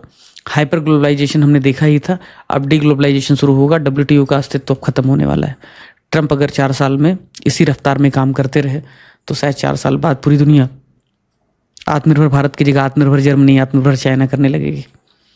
तो स्थिति तो खराब है अभी। पीयूष गोयल 1 हफ्ते से अमेरिका में है संभवतः, देखो क्या रिजल्ट निकलता है। तो आपको पता होगा इंडिया समय समय पर विदेशों में बॉन्ड इशू करता रहा है, जैसे कि एलिफेंट बॉन्ड, मसाला बॉन्ड। तो ऐसे ग्रीन बॉन्ड यूज कर सकता है इंडिया। क्या कर सकता है? Green bond. ठीक, जिससे क्या होगा, फाइनेंस कर पाएंगे हम अपने ग्रीन इंफ्रास्ट्रक्चर को या रिन्यूएबल एनर्जी के प्रोजेक्ट को। तो जर्मनी में जाओ, अडानी को जाना चाहिए जर्मनी में, कहना चाहिए इंडिया में हम विंड पावर प्लांट एस्टेब्लिश करना चाहते हैं और ग्रीन बॉन्ड इश्यू कर रहे हैं, जिसका सपोर्ट गवर्नमेंट ऑफ इंडिया उसका कोलेट्रल देने को तैयार है। आप में पैसा इन्वेस्ट कर दीजिए, आपका पैसा डूबेगा नहीं, डूबेगा तो गवर्नमेंट ऑफ इंडिया उसको पैसा आपको वापस कर देगी। इस तरीके से अगर काम करेंगे तो हो सकता है हमारे पास ज़्यादा रिसोर्सेस आ पाए। यही है नवीकरणीय ऊर्जा के बारे में लोगों में अवेयरनेस है, तो बोल बचन है। अगर पूरा complete grid, one nation one grid नहीं कर सकते हो तो माइक्रो ग्रिड बना लो। कि मान लो बलरामपुर, गोंडा, बस्ती से आपने बिजली खरीदा, छोटे छोटे गाँवों से खरीदा, तो नेशनल ग्रिड के साथ नहीं जोड़ सकते हो तो छोटे छोटे ग्रिड में उनको जोड़ दो, डिसेंट्रलाइज कर दो, जिससे जहाँ जहाँ डेफिसिट होगी बिजली की वहाँ वहाँ पहुँचा सकोगे। ऐसा कर लो आप। ठीक। उत्तर प्रदेश में न्यूक्लियर पावर प्लांट एकमात्र है ना नरोरा में, उसके बारे में छोटा सा डिटेल है। ठीक, इंट्रो कंक्लूजन आप देख लीजिएगा। कुछ कीवर्ड है, solar city, renewable energy, energy mix, diversification of energy. ठीक है। केस स्टडी क्या है? सौर ऊर्जा आधारित अक्षय ऊर्जा मॉडल है उत्तर प्रदेश का गांव अमरोहा। इसको शायद कुछ अवार्ड वगैरह मिला है अमरोहा को। क्या अमरोहा को अवार्ड मिला है क्या? सर ये पहला सोलर सिटी बना हुआ है शायद। आई थिंक इसका कोई गांव है जिसमें 100% बिजली जो है वो सोलर से आता है। फ्री है। ठीक है, नहीं सोलर से आता सर है। विलेज है। हाँ, अमरोहा का कोई गांव है, वही तो कह रहा हूँ ना, अमरोहा जिले का कोई गांव है, लिखा तो हुआ है ना। उत्तर प्रदेश का एक गांव है अमरोहा जिले में, जहाँ पे 100% ऊर्जा सोलर पैनल से आती। तो ये वाला केस स्टडी लिख देना कहीं पे। इंटरनेशनल लेवल पे लिखना है तो साओ पाउलो ब्राजील का यूज कर लेना। वहाँ पे क्या होता है, वहाँ पे लोकल बॉडी डिसाइड करती है कि इंडस्ट्रियल हाउसेस कैसे होंगे, हीटिंग सिस्टम, कूलिंग सिस्टम कैसे काम करेगा, किस स्टार रेटिंग के साथ काम करेगा, कितना एनर्जी कंजम्पशन कर सकता है, ये सब बातें हैं। तो ये केस स्टडी भी आप यूज कर सकते हो। एक उत्तर प्रदेश का यूज कर लेना, एक इसको यूज कर लेना, GS3 में ये यूज कर लेना, उत्तर प्रदेश का ये यूज कर लेना। ठीक है। इंफ्रास्ट्रक्चर, अब आकाश तुम पे कितना ही जिम्मेदारी डालूं, देख लेना तुम जितना कर पाना, बट जो लोग पढ़ रहे हैं इंफ्रास्ट्रक्चर वो ऐसे बांट लें। ठीक, और डेटा आपको हम उपलब्ध कराएंगे इसी हिसाब से। इंफ्रास्ट्रक्चर में हमने आपको पढ़ा दिया है मोस्टली GS3 और 6 मिला करके, फिर भी फिजिकल इंफ्रास्ट्रक्चर और सोशल इंफ्रास्ट्रक्चर। फिजिकल इंफ्रास्ट्रक्चर में transport, road, highway, railway, airport, port, metro, urban transport, ये सब आ जाएगा। एनर्जी इंफ्रास्ट्रक्चर में power generation, transmission line, renewable energy. ठीक है।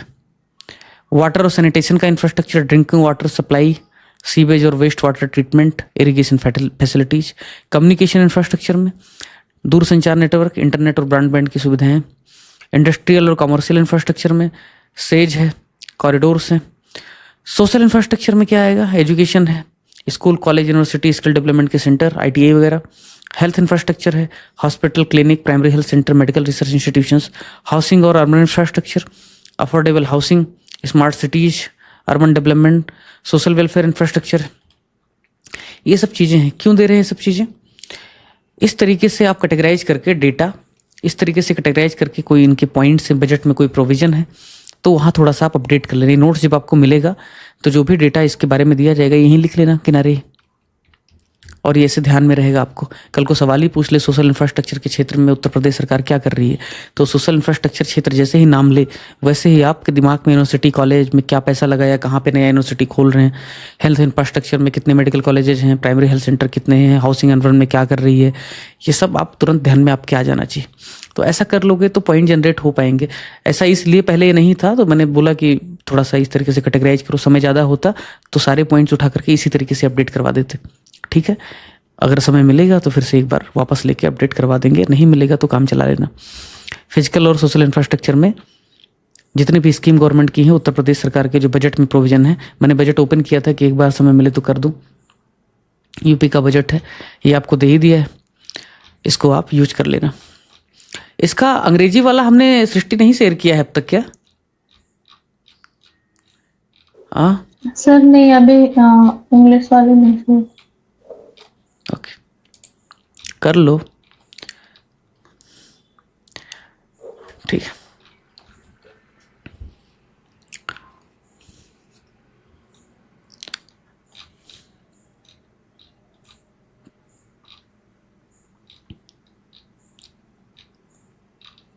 एक काम कर सकता है मेरा कोई, छोटा सा ही काम है, बट कर दो। ये सब पढ़ लेना अपने आप, क्योंकि ये सब पढ़ा चुके हैं। Transport, mobility, urban development, urban infrastructure already कर चुके हैं, फिर से नहीं पढ़ाएंगे इसको। उनके चैलेंजेस क्या हैं आपको GS6 और GS3 दोनों में पढ़ा चुके हैं, इंफ्रास्ट्रक्चर वाले टॉपिक में। तो वही सेम चीज़ बोल बचन नहीं करेंगे, दोबारा आपका पढ़ना हो जाएगा। ठीक है, इंडस्ट्रियल इंफ्रास्ट्रक्चर, इसको थोड़ा सा पढ़ाएंगे। एक छोटा सा मेरा काम ये है भाई, उत्तर प्रदेश सरकार एडवर्टोरियल देती है, क्या देती है? एडवर्टोरियल। एड से होता है एडवर्टीजमेंट और प्लस एडवर्टीजमेंट प्लस एडिटोरियल, उसको कहते हैं एडवर्टोरियल। ठीक, बीच बीच में आपने देखा होगा कि हमने इंडियन एक्सप्रेस वगैरह से, हिंदू वगैरह से, स्पेशली इंडियन एक्सप्रेस से, जो सरकार ने अपने ही कभी पावर सेक्टर का, कभी इंडस्ट्रियल डेवलपमेंट का, कभी उसने इन्वेस्टमेंट का, उसने एडवर्टीजमेंट दिया होगा, उसके हमने पॉइंट्स निकाले होंगे, प्रीलिम के अलग, मेंस के अलग, और हमने चैनल पे दे के रखा है। तो क्या करो, गूगल कर लो, कोई भी कर दो। ठीक है, थोड़ा सा वॉलंटियर कर दो, गूगल करो कि Uttar Pradesh advertorial Indian express, जो भी होगा आ जाएगा। कैटेगराइज कर लो, खाली उतना भी दे दोगे तो भी मैं उससे पॉइंट निकाल लूँगा, या अगर उसमें से तुमने पॉइंट निकाल दिया तो और अच्छा है। ठीक है, तो कुछ कुछ पॉइंट्स जो गवर्नमेंट खुद बताती है दुनिया को, बहुत अपडेटेड होते हैं, केस स्टडी होते हैं उसमें, और अच्छे आर्गूमेंट भी होते हैं कभी कभी। ठीक, तो वहाँ से भी कुछ मिल जाएगा, क्योंकि उत्तर प्रदेश की साइड पे सब कुछ अवेलेबल नहीं, और इस तरीके से डेटा अवेलेबल है कि उनको निकालना अपने आप में एक मुश्किल काम। जो लोग आपको थोड़ा बहुत देते होंगे कंटेंट में, वो एक दूसरे का कॉपी पेस्ट मारते रहते हैं, उनकी ऑथेंटिसिटी का भगवान ही मालिक। तो इंडस्ट्रियल इंफ्रास्ट्रक्चर में उत्तर प्रदेश में जो इंडस्ट्रियल पार्क है, इंडस्ट्रियल जोन है, उसके माध्यम से इंडस्ट्रियलाइजेशन करने की कोशिश की जा रही है। 15 इंडस्ट्रियल जोन है उत्तर प्रदेश में, 12 स्पेशल पार्क, इन सब का जिक्र कर देना, 40 ITI, और सेज भी उत्तर प्रदेश में, स्पेशल इकोनॉमिक जोन, टोटल 23। और क्या, एग्रीकल्चरल और फूड प्रोसेसिंग के लिए उत्तर प्रदेश में integrated food processing sector develop किया जा रहा है। हापुड़ में मित्रा पार्क वगैरह आपको पता होगा, मेगा फूड पार्क आपको पता होगा, सॉरी मित्रा कह रहा हूँ, मेगा फूड पार्क आपको पता होगा। 3 जगह स्थापित किया गया है। कहाँ कहाँ? भारत सरकार के सहयोग से। एक तो पंजाब का एक कोई एरिया है, बाकी 2 कहाँ पे है? मेगा फूड पार्क पता है ना? उत्तर प्रदेश में एक भी जिला है मेगा फूड पार्क में? झांसी है शायद, एक बार देख लेना। पंजाब का तो पता है। लॉजिस्टिक, ट्रेड और इंफ्रास्ट्रक्चर के लिए इंडस्ट्रियल डेवलपमेंट किया जा रहा है, इंटीग्रेटेड लॉजिस्टिक हब बनाया जा रहा है। ईस्टर्न डेडिकेटेड फ्रेट कॉरिडोर, इसमें उत्तर प्रदेश का हिस्सा 57% तक, 1839 किलोमीटर लंबा है, इसमें से 57% एरिया उत्तर प्रदेश से होकर के जा रहा है। और उत्तर प्रदेश एग्रीज मतलब एग्रीकल्चरल एक्सपोर्ट डेवलपमेंट है। Enhance initiative seeks to enhance agriculture export further with plan to develop 30,750 cluster farmer group and establish a common facility centre for exporters. तो उत्तर प्रदेश सरकार क्या कर रही है कि स्पेशल इकोनॉमिक जोन बना रही है क्या करने के लिए? एग्रीकल्चर प्रोडक्ट जो हैं उनसे जुड़े हुए फूड प्रोसेसिंग जो सेक्टर्स हैं उनके एक्सपोर्ट के लिए, उनके प्रोडक्ट के एक्सपोर्ट फैसिलिटेशन के लिए यहाँ पे काम करेगी। तो ये सब चल रहा है। स्मॉल स्केल इंडस्ट्री के डेवलपमेंट के लिए उत्तर प्रदेश क्या कर रही है? केंद्र सरकार की मदद से इंटीग्रेटेड औद्योगिक पार्क एस्टेब्लिश किया गया। कहाँ कहाँ किया गया? एटा में, बागपत में, गाजियाबाद में। इसमें पूर्वी उत्तर प्रदेश कुछ दिख रहा है कहीं पे? India largest logistic hub coming up in Dadri. Dadri कहाँ पे? बोलो। बेस्ट यूपी में सर। वेस्टर्न में ही है ना? तो मुझे नहीं लग रहा है ईस्टर्न उत्तर प्रदेश में कहीं कुछ है। बाराबंकी है, बाराबंकी तो राजधानी क्षेत्र हो जाएगा। तो ये सब चंदौली है सर, चंदौली। हाँ चंदौली है। उसके अलावा तो सब वेस्टर्न। कुछ भी कर लो, ये मुश्किल तो बनी है अभी भी। आईटी डेवलपमेंट के लिए 100 एकड़ लैंड प्रपोज किया है। कहाँ उस पे? वाले बजट में है सर, गोरखपुर में लॉजिस्टिक हब खोलने के लिए। क्या आईटी पार्क? नहीं, लॉजिस्टिक पार्क खोलने के लिए बजट? गोरखपुर में न्यू बजट में है सर। अच्छा, तो अपडेट कर लेना इसको, ठीक है। और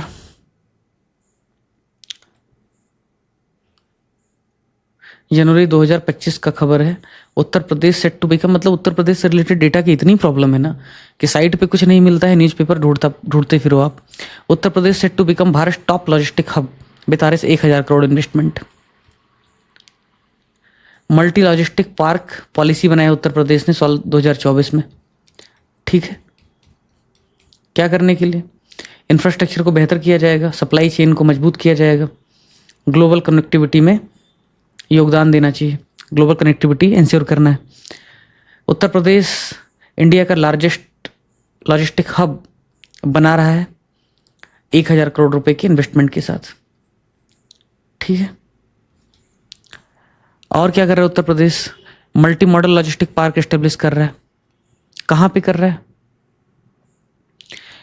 उत्तर प्रदेश की multi modal logistic park policy, ऐसी पॉलिसी इन्होंने बना दिया है जो मैंने कभी सुना भी नहीं।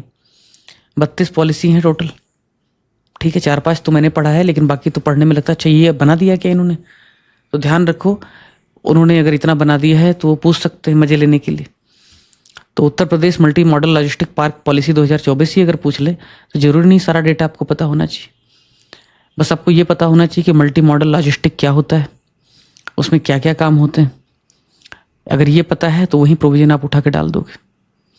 यहाँ पे लिखा भी है, a multi model logistic park refers to transportation hub that offers diverse mode of transportation. यानी कि आपका वाटरवेज भी वहीं पे है। इलाहाबाद में मान लो संगम पे क्रूज भी चल रही है, रेलवे लाइन भी उसके ऊपर मान लो जा रही है, वहीं बगल में बस अड्डा भी है जहाँ से बस भी मिल रही है, रोरो की सर्विसेज भी वहीं पे। तो ये सब क्या है? मल्टी मॉडल कनेक्टिविटी है, ट्रांसपोर्टेशन है, ठीक है, एक ही सिंगल स्ट्रेटजिक प्लेस पे। इसके फ़ायदे क्या क्या होंगे? समय कम लगेगा, कॉस्ट कम लगेगा, पोल्यूशन कम होगा, ईज ऑफ डूइंग बिजनेस होगा, ईज ऑफ लिविंग होगा, यही सब है। इन्वेस्टमेंट ज़्यादा आएगा, लिखा भी है, इन्वेस्टमेंट अट्रैक्ट करेगा। अगर आए तो लिख देना, इसमें अलग से कुछ करने की ज़रूरत नहीं है, पॉलिसी वाले उसमें आपको मिल ही जाएगा। इस तरीके से एडिटोरियल गवर्नमेंट ऑफ उत्तर प्रदेश देती है, तो कुछ कुछ पॉइंट्स वहाँ से निकाल के हम डाल सकते हैं, अपडेट कर सकते हैं। अब ये 2 टॉपिक हैं कि उत्तर प्रदेश में इंडस्ट्रियल डेवलपमेंट 91 के पहले और 91 के बाद। ज़्यादा कुछ नहीं है, कुछ कुछ पॉइंट्स खाली लिखे हुए हैं, आप देख लीजिएगा। 91 के बाद क्या किया उत्तर प्रदेश ने? लिबरलाइजेशन और प्राइवेटाइजेशन किया है, जो पूरे भारत में किया है। इंडस्ट्रियल इंफ्रास्ट्रक्चर का डेवलपमेंट किया है। कहाँ कहाँ किया है? नोएडा, ग्रेटर नोएडा, कानपुर, लखनऊ, आगरा जैसे SEZ जो एरियाज हैं, स्पेशल इकोनॉमिक जोन, वहाँ पे इंडस्ट्रियल पार्क डेवलप किया है।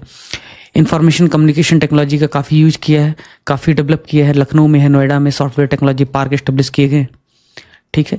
मैन्युफैक्चरिंग सेक्टर में, ऑटोमोटिव सेक्टर में भी उत्तर प्रदेश ने काफ़ी काम किया है, कंपनियों ने इन्वेस्ट भी किया है। इंडस्ट्रियल कॉरिडोर बनाए, आपको पता है, चाहे वो डिफेंस इंडस्ट्रियल कॉरिडोर हो, चाहे वो फूड प्रोसेसिंग के कॉरिडोर हो, चाहे वो एनर्जी कॉरिडोर बुंदेलखंड का हो, उत्तर प्रदेश ने काफ़ी काम किया है इस पर। ईस्टर्न फ्रेट कॉरिडोर भी, वेस्टर्न फ्रेट कॉरिडोर भी दादरी से होकर के जा रहा है।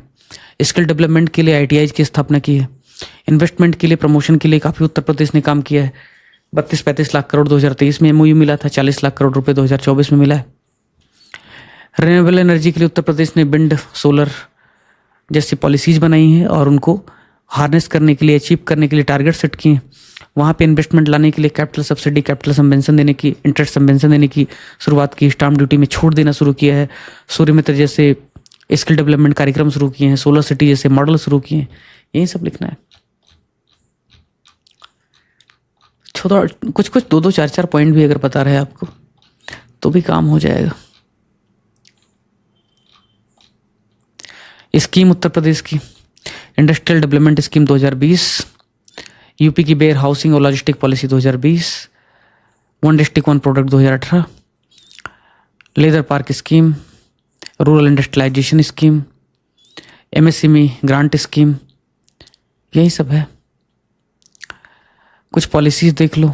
उत्तर प्रदेश की industrial investment policy 2017, MSME policy 2017, startup policy 2020, food processing policy 2017, textile policy 2020, Uttar Pradesh electric manufacturing policy 2020, defence aerospace manufacturing policy. ये 18 वाला ही अपडेट कर दिया इन्होंने, 24 में लाए हैं फिर से क्या?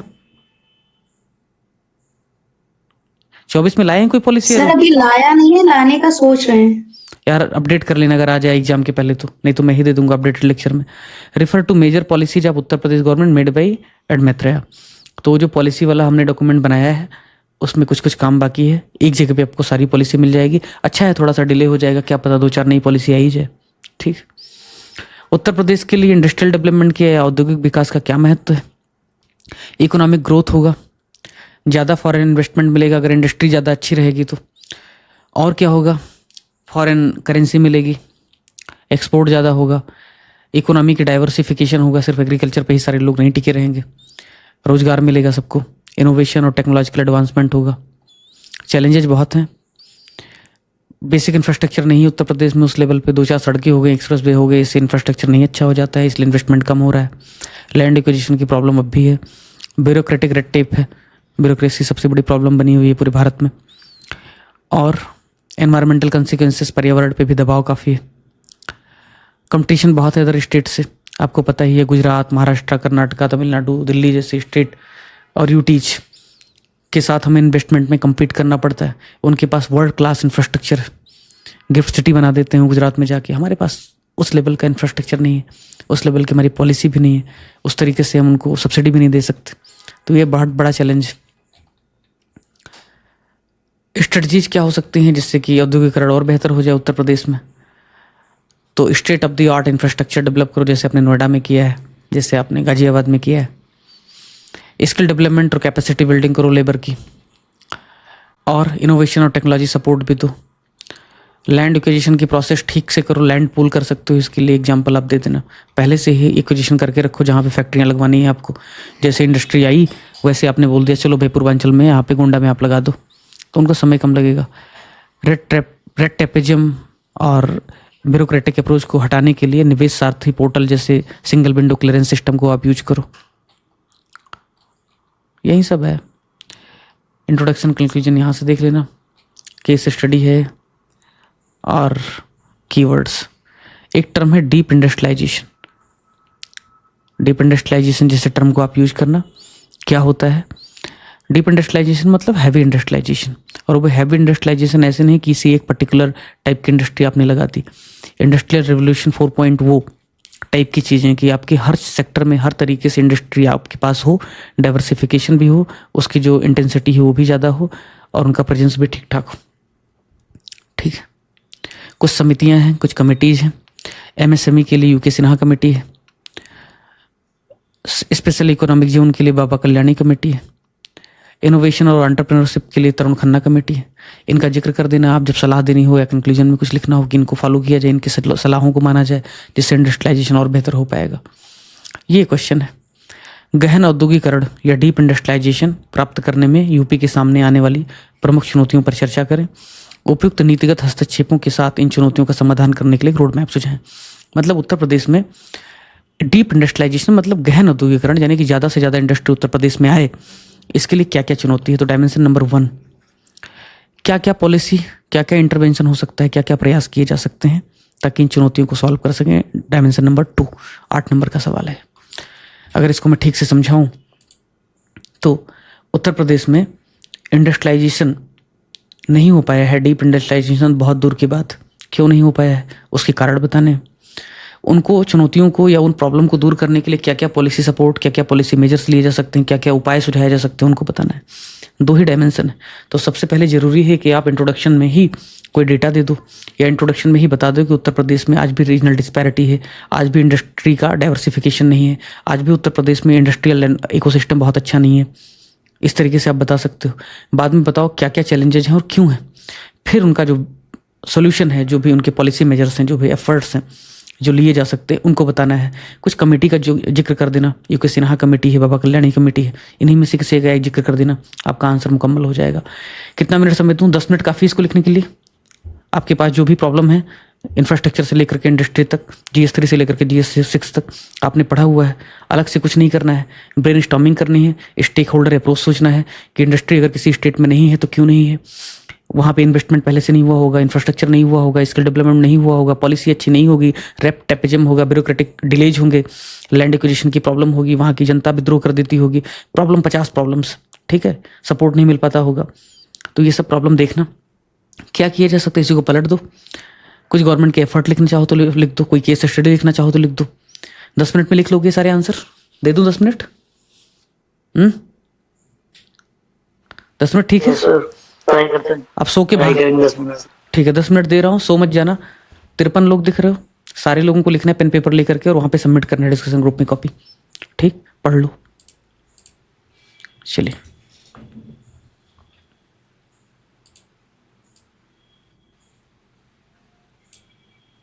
लिख लिया भाई?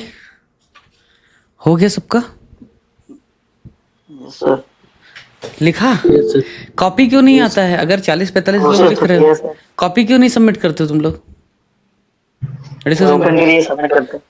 कम से कम जो पॉइंट लिखा है, जो जनरेट किया है पॉइंट डायमेंशन से, कम से कम एक पेज भी लिखा है तो उसकी फोटो उठा करके सीधे डाल दो। फायदा क्या होगा? फायदा ऐसा होगा भाई कि आप में से ही कुछ बहुत अच्छे लोग हैं जो बहुत अच्छे डायग्राम बनाते हैं, बहुत अच्छे डेटा यूज करते हैं, केस स्टडी यूज करते हैं, इन्हीं में से बहुत अच्छे आर्गूमेंट यूज करेंगे, तो उनका फायदा दूसरे को होगा। पीयर लर्निंग इसी को कहते हैं ना। अदरवाइज ये हर टेलीग्राम पे कुकुरमुत्ते की तरह डिस्कशन ग्रुप बने हुए हैं, उगाए हैं कहीं से भी, कोई मतलब है क्या? या सिर्फ इसी चीज का मतलब है डिस्कशन ग्रुप में खाली बस मतलब कुछ भी शेयर करते रहो? कुछ तो उसका सदुपयोग लाभ उठाओ। अब मैं रोज ही बोलता हूँ, रोज ही कहता हूँ, मानती नहीं। चलो अभी शेयर करो सारे लोग, लाइव शेयर करो। चलो मैं हूँ, देख रहा हूँ। डिस्कशन ग्रुप में अभी करो, उसके बाद डिस्कशन होगा। ये देखो दिखा दे रहा हूँ।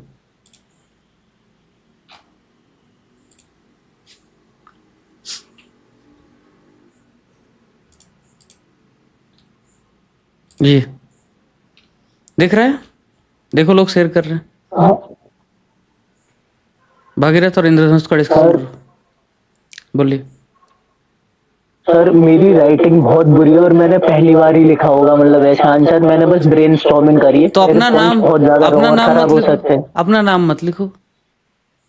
नहीं सर, नाम भी लिख दो मेरे को, या फिर थोड़ी कोई माइनस में नंबर मिल जाएंगे, जिंदगी थोड़ी खत्म हो जाएगी। तो सौंदर्य बोध इतना क्यों है? सौंदर्य के लिए इतना परेशान क्यों? कौन सा तुम्हें वीडियो करना है? वैसे भी सर अभी भेजता हूं।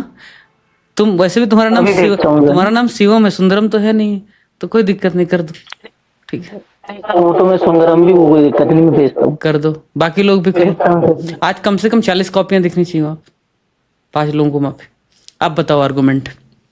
इतना आसान टॉपिक है, सब कुछ पढ़ा चुके हैं। मतलब ये टॉपिक ऐसा था भाई कि लगभग पिछले जितने टॉपिक पढ़ाए हैं लगभग वही रिपीट होने वाला था, लेकिन फिर भी कुछ डेटा पॉइंट, कुछ आर्गुमेंट एक जगह मिल जाएंगे तो रिवीजन हो जाएगा। बताओ क्या था क्वेश्चन? क्वेश्चन था उत्तर प्रदेश में गहन औद्योगिकरण या डीप इंडस्ट्रियलाइजेशन नहीं हो पाया है, तो इसकी राह में जो चुनौतियां हैं उनकी चर्चा करनी है। Dimension number 1। चलो पहले से बात कर लेते हैं। यूपी का इंडस्ट्रियलाइजेशन नहीं हुआ है, इसके पीछे जो चैलेंजेस हैं बताओ, एक एक करके बताना, और एक एक पॉइंट ही बताओगे खाली। तुम्हारे पास 4 पॉइंट होंगे, उसमें जो सबसे अच्छा पॉइंट है वही बताना, ताकि सभी लोगों से मैं पूछ सकूं। सर भेजना कहाँ पे, एक बार ही वो बता दीजिए दोबारा प्लीज। Sorry sir. सिंपल है यार, ज्यादा इंडस्ट्रियलाइजेशन मान लो, मोटे लैंग्वेज में ज्यादा इंडस्ट्रियलाइजेशन मान लो, ठीक है? ओके। गहन कृषि पता है? गहन खेती, तो ऐसे गहन कृषि की जगह गहन औद्योगिकरण है, डीप इंडस्ट्रियलाइजेशन, डीप एग्रीकल्चर, उसके लिटरल मीनिंग के हिसाब से मान लो, ठीक है। इंडस्ट्रियलाइजेशन 4.0 पे मत जाओ। डीप इंडस्ट्रियलाइजेशन मतलब ज़्यादा से ज़्यादा इंडस्ट्रियलाइजेशन नहीं हुआ है। चलो आशु बताओ एक पॉइंट, एक एक से पूछ लेता हूँ। निको बोलो एक ही पॉइंट। जी सर, मतलब पहले तो इसे डिफाइन करा है डीप इंडस्ट्रियलाइजेशन। एक पॉइंट बताओ, सीधा टू द पॉइंट बताओ, एक पॉइंट बताओ क्यों नहीं हुआ। अच्छा सर, तो मतलब इसमें जो मैं बताना चाहूँ तो मतलब जुडिशियल डिलेज और जो लेबर लॉस है ये मैंने लिखा है। ये सबसे महान पॉइंट था क्या? अभिषेक तुम बताओ एक पॉइंट तुरंत। आकाश एस, अनिरुद्ध, अंकित। सर मैंने लिखा है मानव संसाधन विकास का अभाव। मानो सर मैंने लिखा है कि मार्केट है जो खासकर कोर इंडस्ट्रीज हैं या सप्लीमेंट्री सेक्टर्स हैं, कंज्यूमर गुड्स, कैपिटल गुड्स के मामले में हमारी जो मार्केट है खासकर सप्लाई के मामले में बहुत वीक है, चाहे वो इनपुट हो और उनके थोड़ा एक मिनट, कुछ नया आकाश तुम बता रहे हो, तुम आकाश इधर तो कुछ नया बता रहे हो, थोड़ा ठीक से समझाओ जरा, ठीक से अच्छे से कम्युनिकेट करो। मैं कह रहा हूँ तुम नहीं तो आकाश, सिंपल आकाश जो है वो बताओ। हाँ सर, डीप इंडस्ट्री के लिए जो इनपुट इंडस्ट्री होती हैं, जो सप्लीमेंट्री इंडस्ट्री होती है वो भी यूपी में नहीं है, और इसके जो फाइनल प्रोडक्ट होते हैं उसके मार्केट भी नैरो है। तो मैंने सजेशन दिया है कि जैसे हम ई नाम लेके आ रहे हैं नेशनल लेवल के, यूपी नहीं, पहले जो आर्गुमेंट दिया उस पर बात करते हैं, ठीक है। सोल्यूशन तुमसे मांगा क्या, सोल्यूशन तो पूछेगा आगे, पहले चैलेंजेस। इनपुट इंडस्ट्री का मतलब क्या है यहाँ पे आपका? यही बेसिकली जो जैसे कार इंडस्ट्री है, तो कार जो है, कार मैन्युफैक्चरिंग कंपनीज होती हैं, वो व्हील्स होती हैं या चेयर जो तो आप ये कह रहे हो, हाँ तो ठीक है, आप आर्गुमेंट आपका कुछ डिफरेंट लगा इसलिए पूछा। आप ये कह रहे हो कि कार इंडस्ट्री इसलिए नहीं डेवलप कर पाया है क्योंकि जो इनपुट इंडस्ट्री है, यानी कि टायर बनाने वाली, पहिया बनाने वाली, इसलिए नहीं हो पाया, आप ये कहना चाह रहे हो? यही तो कहा ना आपने। ओपन मार्केट भी नहीं है, इसका फाइनल मार्केट। अरे भैया, हाँ दूसरा वाला ठीक है तुम्हारा, लेकिन पहले कार की कंपनी आएगी या पहले उसका टायर बनेगा? मैं तुमको एग्जांपल देता हूँ आकाश, कैसे ना आकाश, जब भी कुछ पढ़ा करो तो उस पर सोचा भी करो कि क्या ये एक्चुअली में है। सुनो, मानेसर हरियाणा है, पता है ना, जहाँ पे सुजुकी वगैरह का बहुत बड़ा प्लांट है कार का, ठीक। उसके आसपास शहरों में या उसी शहर में आप देखोगे टायर बनाने वाली, व्हील्स या बाकी जो ऑटो पार्ट्स हैं या छोटे छोटे जो उनके पार्ट्स हैं, उन सब की बहुत सारी छोटी छोटी एमएसएमई की फैक्ट्रियां, ठीक है। और ये तब डेवलप हुई जब वहाँ पे कार की फैक्ट्री आ गई और बहुत अच्छा उसका डेवलपमेंट हो गया, बहुत अच्छी यूनिट में, बहुत अच्छी संख्या में प्रोडक्शन शुरू हो गया। ये सब जो एलाइड सेक्टर है इनके, या जो इनसे जो रिलेटेड सेक्टर्स हैं, उनका डेवलपमेंट तब होता है जब बड़ी इंडस्ट्री पहले आ जाती है। इनपुट इंडस्ट्री के बाद बड़ी इंडस्ट्री नहीं आती सामान्यतः, समझ रहे हो। या फिर मान लो किसी को कार की फैक्ट्री लगानी है, तो पहले क्या हो, कार की फैक्ट्री लगानी तो ये देखेगा कि भाई पहिया कहाँ पे बनता है, टायर कहाँ पे बनता है, वहां पे लगाऊंगा, या बाकी चीजें देखेगा। ये तो वहां पे होता है जो माइनिंग इंडस्ट्री है कि भाई माइन यहाँ पे है तो यहीं पे चलो फैक्ट्री लगा देते हैं, क्योंकि एल्यूमिनियम अगर हमें फैक्ट्री उत्पादित करना तो कच्चा माल यहाँ से मिल जाएगा। कच्चे माल जैसे कुछ जरूरत होती तो मान सकते थे, बट इस तरीके की कंपनियां ऐसा नहीं करती हैं। तो पहली चीज जो आपका आर्गूमेंट है वो यहाँ पर रिलेवेंट नहीं, ठीक। हाँ, दूसरा आपने जो कहा कि मार्केट, फैक्ट्रियां वहां पे लगाई जाती हैं जहां पर डिमांड थोड़ा सा ज्यादा हो, लेकिन ये तब होता था जब इंफ्रास्ट्रक्चर नहीं होते थे, ट्रांसपोर्टेशन नेटवर्क नहीं होते थे। कि चलो उत्तर प्रदेश के पूर्वांचल में मान लो अभी लगा दिया फैक्ट्री कार की, लेकिन वहाँ पे डिमांड ही नहीं है। आज के ज़माने में पूर्वांचल में मान लो बलरामपुर, गोंडा, बहराइच में फैक्ट्री लग भी गई, श्रावस्ती में फैक्ट्री लग भी गई कार की, तो भी भाई उसको ट्रांसपोर्ट करने के लिए बगल में ही तो रेलवे स्टेशन है, गए मालगाड़ी में लाद दिया, कितना समय लगेगा। तो वो समस्या भी अभी खत्म हो गई है। समस्या अलग प्रकार की, समस्या अलग प्रकार की क्या है? पहला, जिस टाइप का इंफ्रास्ट्रक्चर होना चाहिए इंडस्ट्री को आने के लिए, किस टाइप का इंफ्रास्ट्रक्चर? सिर्फ रेलवे से काम तो चलेगा नहीं। इंफ्रास्ट्रक्चर का मतलब यह है कि वहां पे अगर कार की फैक्ट्री बन रही है तो कार की फैक्ट्री लगाने के लिए क्या चाहिए? पहला सपोर्ट क्या चाहिए? लैंड चाहिए, लैंड पूलिंग होनी चाहिए कि उपलब्ध हो, आए और लगा दें, वो नहीं है। जो आपने कहा कि कार एक बार बन गया या कार के जो पार्ट्स हैं, स्पेयर पार्ट्स, उनको लाने के लिए क्या उस तरीके से ट्रांसपोर्टेशन अवेलेबल है कि रियल टाइम पे अगर 5 दिन लगते हैं हरियाणा से सामान लाने में, तो क्या 5 दिन ही लगेंगे? हो सकता है यहाँ पे 8 से 10 दिन लग जाए। तो इस तरीके के डिले की सर वजह एक से टर्म हाँ एक टर्म यूज होता है रिबन डेवलपमेंट या रिबन ट्रांसपोर्टेशन कनेक्शन, तो मैंने लिखा था वो पॉइंट। क्या मतलब है इसका? क्या मतलब है इसका? सर रिबन का होता है मतलब बेसिकली जो बहुत ज्यादा अर्बनाइज वो होती है सिटीज जिसमें ट्रांसपोर्टेशन कनेक्टिविटी बहुत ज्यादा अच्छी होती है, उसे रिबन डेवलपमेंट बोलते हैं। ज्योग्राफी ऑप्शनल में पढ़ाया गया था सर। चलो एक टर्म तुम्हारे है, तो तुम्हारे ज्ञान का उपयोग बाकी लोगों को होगा। देख लेना भाई, इसको यूज करने से पहले एक बार ये जो रिबन डेवलपमेंट करे मैं भी देख लूंगा। तो इंफ्रास्ट्रक्चर उस लेवल का है नहीं, ठीक है। दूसरा, टेक्नोलॉजी की जहां तक बात है, जब भी कोई कंपनी कहीं पे लगाता है एक इकोसिस्टम होता है पर्टिकुलर। स्टार्टअप वाला बार बार बेंगलोर भी भागता है, पुणे भागता है। क्यों भागता है? इसलिए भागता है क्योंकि वहां पे ऑलरेडी ढेर सारे स्टार्टअप हैं, और जब भी उनको कोई इन्वेस्टमेंट चाहिए होगा, जब भी उनको कोई टेक्नोलॉजिकल सपोर्ट चाहिए होगा, या जब भी उनको कोई और रिफॉर्म करना होगा, तो इमिडिएटली उनको सपोर्ट मिल जाएगा, बजाय कि अगर वो बाराबंकी में लगाएंगे तो मिलेगा। तो एक इकोसिस्टम है। इसीलिए आपने देखा होगा शिकागो में अगर कोई इंडस्ट्री है तो बनती चली जाती है, सिलिकॉन वैली में है तो बनती चली जाती है। अभी मेरे एक मित्र के छोटे भाई आए जो अमेजन में काम कर रहे थे, अभी शायद यूट्यूब में जाने वाले हैं, बड़ी पोस्ट पर हैं। तो वो कह रहे थे कि किस तरह से सिलिकॉन वैली का महत्व कम हो रहा है। अब अमेरिका में जगह की कमी तो है नहीं, बिल्कुल नहीं है। तो वहाँ की कंपनियां लैंड कॉस्ट, जो लैंड एक्विजिशन का कॉस्ट है, उससे बचने के लिए बाकी जो कंट्री एरियाज हैं उनकी तरफ जा रही हैं, क्योंकि जमीन वहाँ पे पर्याप्त अवेलेबल है, लगभग फ्री कौड़ी के भाव मिल रहे हैं। अब धीरे धीरे सिलिकॉन वैली का महत्व कम हो रहा है। तो लगेंगे 10-15 साल वो इकोसिस्टम डेवलप करने में, उसके बाद में फिर वो डेवलप हो पाएगा। बट फिलहाल के लिए तो सिलिकॉन वैली में ही चलेगा सब कुछ। अगला पॉइंट बताइए आप लोग। आकाश तो म्यूट नहीं कर सकते हो।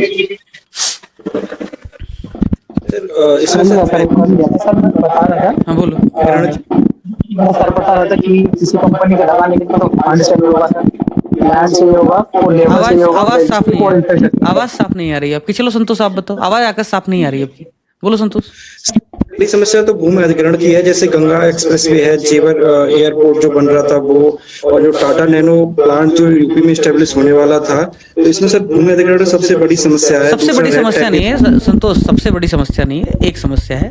सबसे बड़ी समस्या किसी को नहीं बोलोगे, ठीक है? ध्यान रखो इस बात का कि ये बता रहा था सर मैं। हाँ, मतलब कंपनी स्टेबल करने के लिए फंड चाहिए होगा सबसे पहले, फिर लैंड चाहिए होगा, लेबर कॉस्ट कम है यहाँ पे, मतलब स्किल लेबर नहीं है, और लॉजिस्टिक भी नहीं है, और इंफ्रास्ट्रक्चर भी नहीं है। हाँ ठीक है, पॉइंट आपके ठीक है, लेकिन इनको डेटा दो। जैसे स्किल लेबर लिखोगे तो लिखोगे 1% से कम स्किल डेवलपमेंट मतलब फंड की कैपिटल की जहां तक बात करोगे, इसमें लिखा है कि 26% से मतलब स्किल लेबर नहीं है यूपी में, 26% के आसपास है। स्किल उत्तर प्रदेश में स्किल वर्कफोर्स 26% है। जी जी, ये डेटा ठीक बता रहे हैं? हाँ सर, ये मैंने डेटा नोट किया। 3% है। आकाश डेटा वेरीफाई कर लेना, ठीक है? ऐसा नहीं है, 26% होता तो अब तक हम 10 साउथ कोरिया हो गए होते, ठीक है? और कोई मित्र? संतोष जी, लैंड एक्विजिशन एक प्रॉब्लम है, सबसे बड़ी प्रॉब्लम नहीं है। सबसे बड़ी प्रॉब्लम लिखने से बचिए, ठीक है? क्योंकि कई बार लैंड एक्विजिशन कर भी लेते हो फिर भी नहीं आती है, कैपिटल नहीं होता है लगाने के लिए। तो पॉइंट में था सर, बोलने में हो गया था, मैंने पहले नंबर पे रखा था पॉइंट की वजह से। हाँ ठीक है, बाकी कोई मित्र प्रॉब्लम चैलेंजेस में? Connectivity sir policy platform. हाँ, पॉलिसी में बहुत चेंजेस हैं। समाजवादी पार्टी की सरकार थी तब कुछ और पॉलिसी थी, जैसे बीजेपी है कुछ और पॉलिसी। हो सकता है किसी और की सरकार आए तो पॉलिसी फिर से बदल दे, ऐसा होना नहीं चाहिए। पॉलिसी कंटिन्यूटी में होनी चाहिए। सर राजनीतिक अस्थिरता हो सकती है सर। क्या सुमित, क्या कह रहे राजनीतिक अस्थिरता, क्या सुमित? राजनीतिक अस्थिरता जो राजनीतिक अस्थिरता जो सरकारी चेंज होती है। फिलहाल भारत में राजनीतिक अस्थिरता जैसी चीज नहीं है। पिछले 20 सालों से लगभग ठीक ठाक चल रहा है सब कुछ, ठीक है? महाराष्ट्र में भी थोड़ा सा हुआ था तो उससे कुछ फर्क ज्यादा नहीं पड़ता है। राजनीतिक स्थिरता अस्थिरता तब लिखना जब तुम्हारे पास कुछ न बचे, फालतू पॉइंट। और कोई मित्र? मैंने क्षेत्रीय असमानता के पॉइंट में लिखा है कि प्रति लाख जनसंख्या पे सिर्फ एक इंडस्ट्री है पूर्वांचल और बुंदेलखंड में। हाँ, तो वही तो कह रहे हैं ना कि इंडस्ट्री नहीं है, क्यों नहीं है, वही तो पूछ रहे हैं। तो उसको इकोसिस्टम में लिखो, उसको इंडस्ट्रियल डेवलपमेंट के लिए इकोसिस्टम नहीं है। जो शालिनी सपना ना, हाँ सपना, जो आप बता रही हैं पॉइंट, उसको लिखिए कि उत्तर प्रदेश में स्पेशली पूर्वांचल और बुंदेलखंड में इंडस्ट्रियलाइजेशन का इकोसिस्टम नहीं है। और जब आपने ये लिखा तो एग्जाम्पल में डालो, जो आप बता रही हैं कि जो इंडस्ट्री की डेंसिटी है वो बहुत ही कम है, वहां पे है ही नहीं, इसलिए बाकी इंडस्ट्री भी इंस्पायर नहीं होती। ठीक है सर, एक पॉइंट और है, जैसे यूपी में जो है जो एक्सपोर्ट फैसिलिटीज नहीं है, एक्सपोर्ट के लिए जैसे SEZ नहीं है, तो इसलिए जैसे नोएडा की SEZ है, तो जो यूपी के अदर पार्ट्स हैं उसमें भी कोई भी इंडस्ट्री इसलिए इन्वेस्टमेंट नहीं करना चाहती या डीप इंडस्ट्रियलाइजेशन इसलिए नहीं होता क्योंकि एक्सपोर्ट फैसिलिटीज में बहुत पीछे है यूपी। तमिलनाडु और अदर स्टेट बहुत आगे हैं। हाँ तो लिख दो ना कि उत्तर प्रदेश में डेडिकेटेड एक्सपोर्ट जोन की कमी है, डेडिकेटेड एक्सपोर्ट जोन की कमी है। और फिर नीचे एग्जांपल में लिखो कि उत्तर प्रदेश के पास कितने एक्सपोर्ट SEZ है। बताओ, अभी डेटा दिया है ना हमने, कितना है बताओ एग्जैक्टली।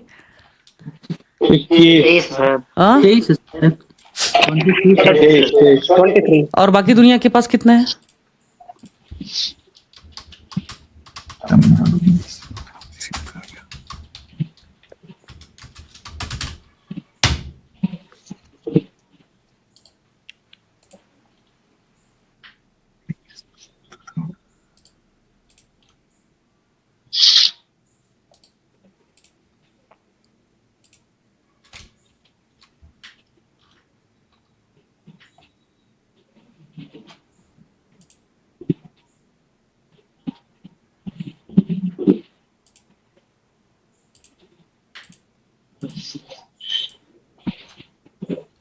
हम्म 2020 तक का ही चलो ले लो, उसी से आइडिया आ जाएगा कि भाई आंध्रा में कितना है ऑपरेशनल 20, हाँ, और गुजरात में 20, महाराष्ट्र में 37, कर्नाटका में 34, तमिलनाडु में 48, तेलंगाना में 34, उत्तर प्रदेश में कितना 14।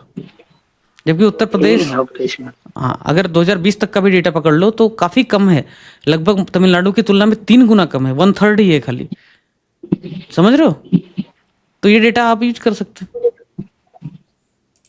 कंपेयर अगर डालना तो कंपेयर करवा लेना इसको, ठीक है ना। लेकिन यूज कैसे करना है वो थोड़ा देख लेना, ठीक है। चलो वे फॉरवर्ड बताओ, मतलब सजेशन क्या दे रहे हो पॉलिसी। जिन्होंने नहीं बताया वो बता दे।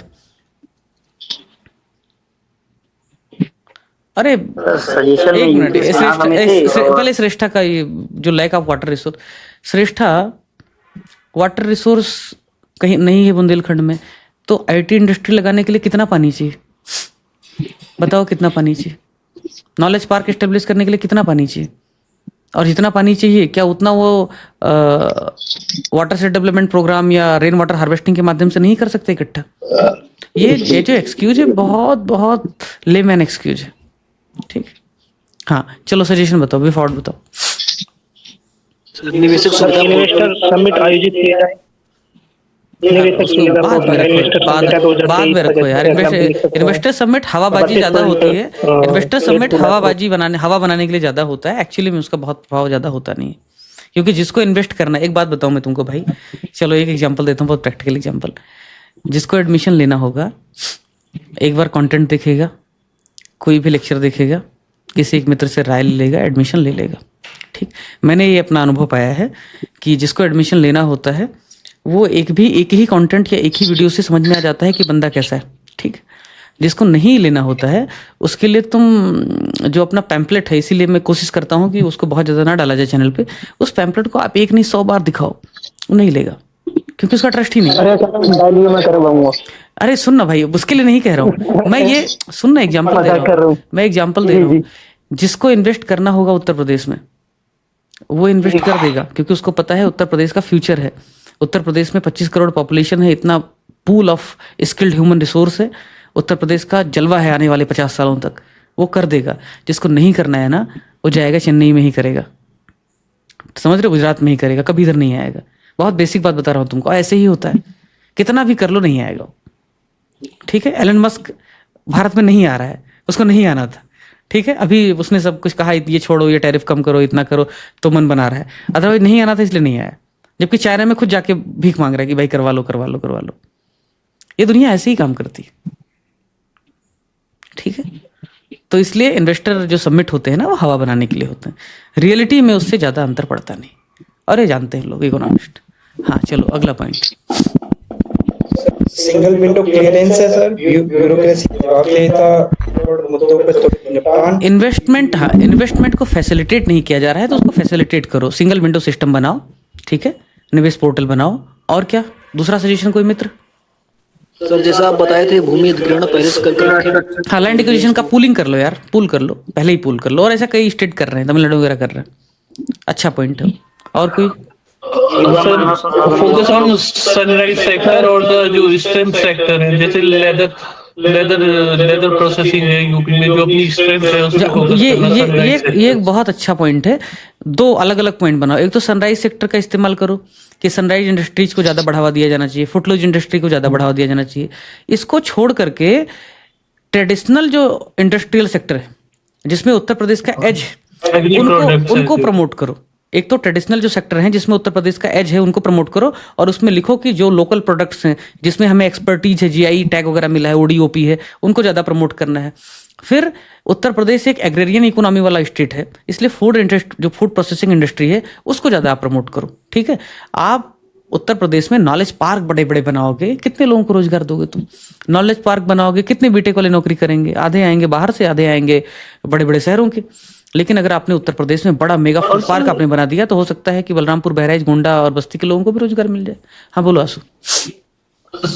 सर मतलब वो हम सर्विस बेस्ड इकोनॉमी बना सकते हैं, जरूरी नहीं है कि हम वो मैन्युफैक्चरिंग ही करें, हम अपने लोगों को ट्रेन करें बढ़िया से।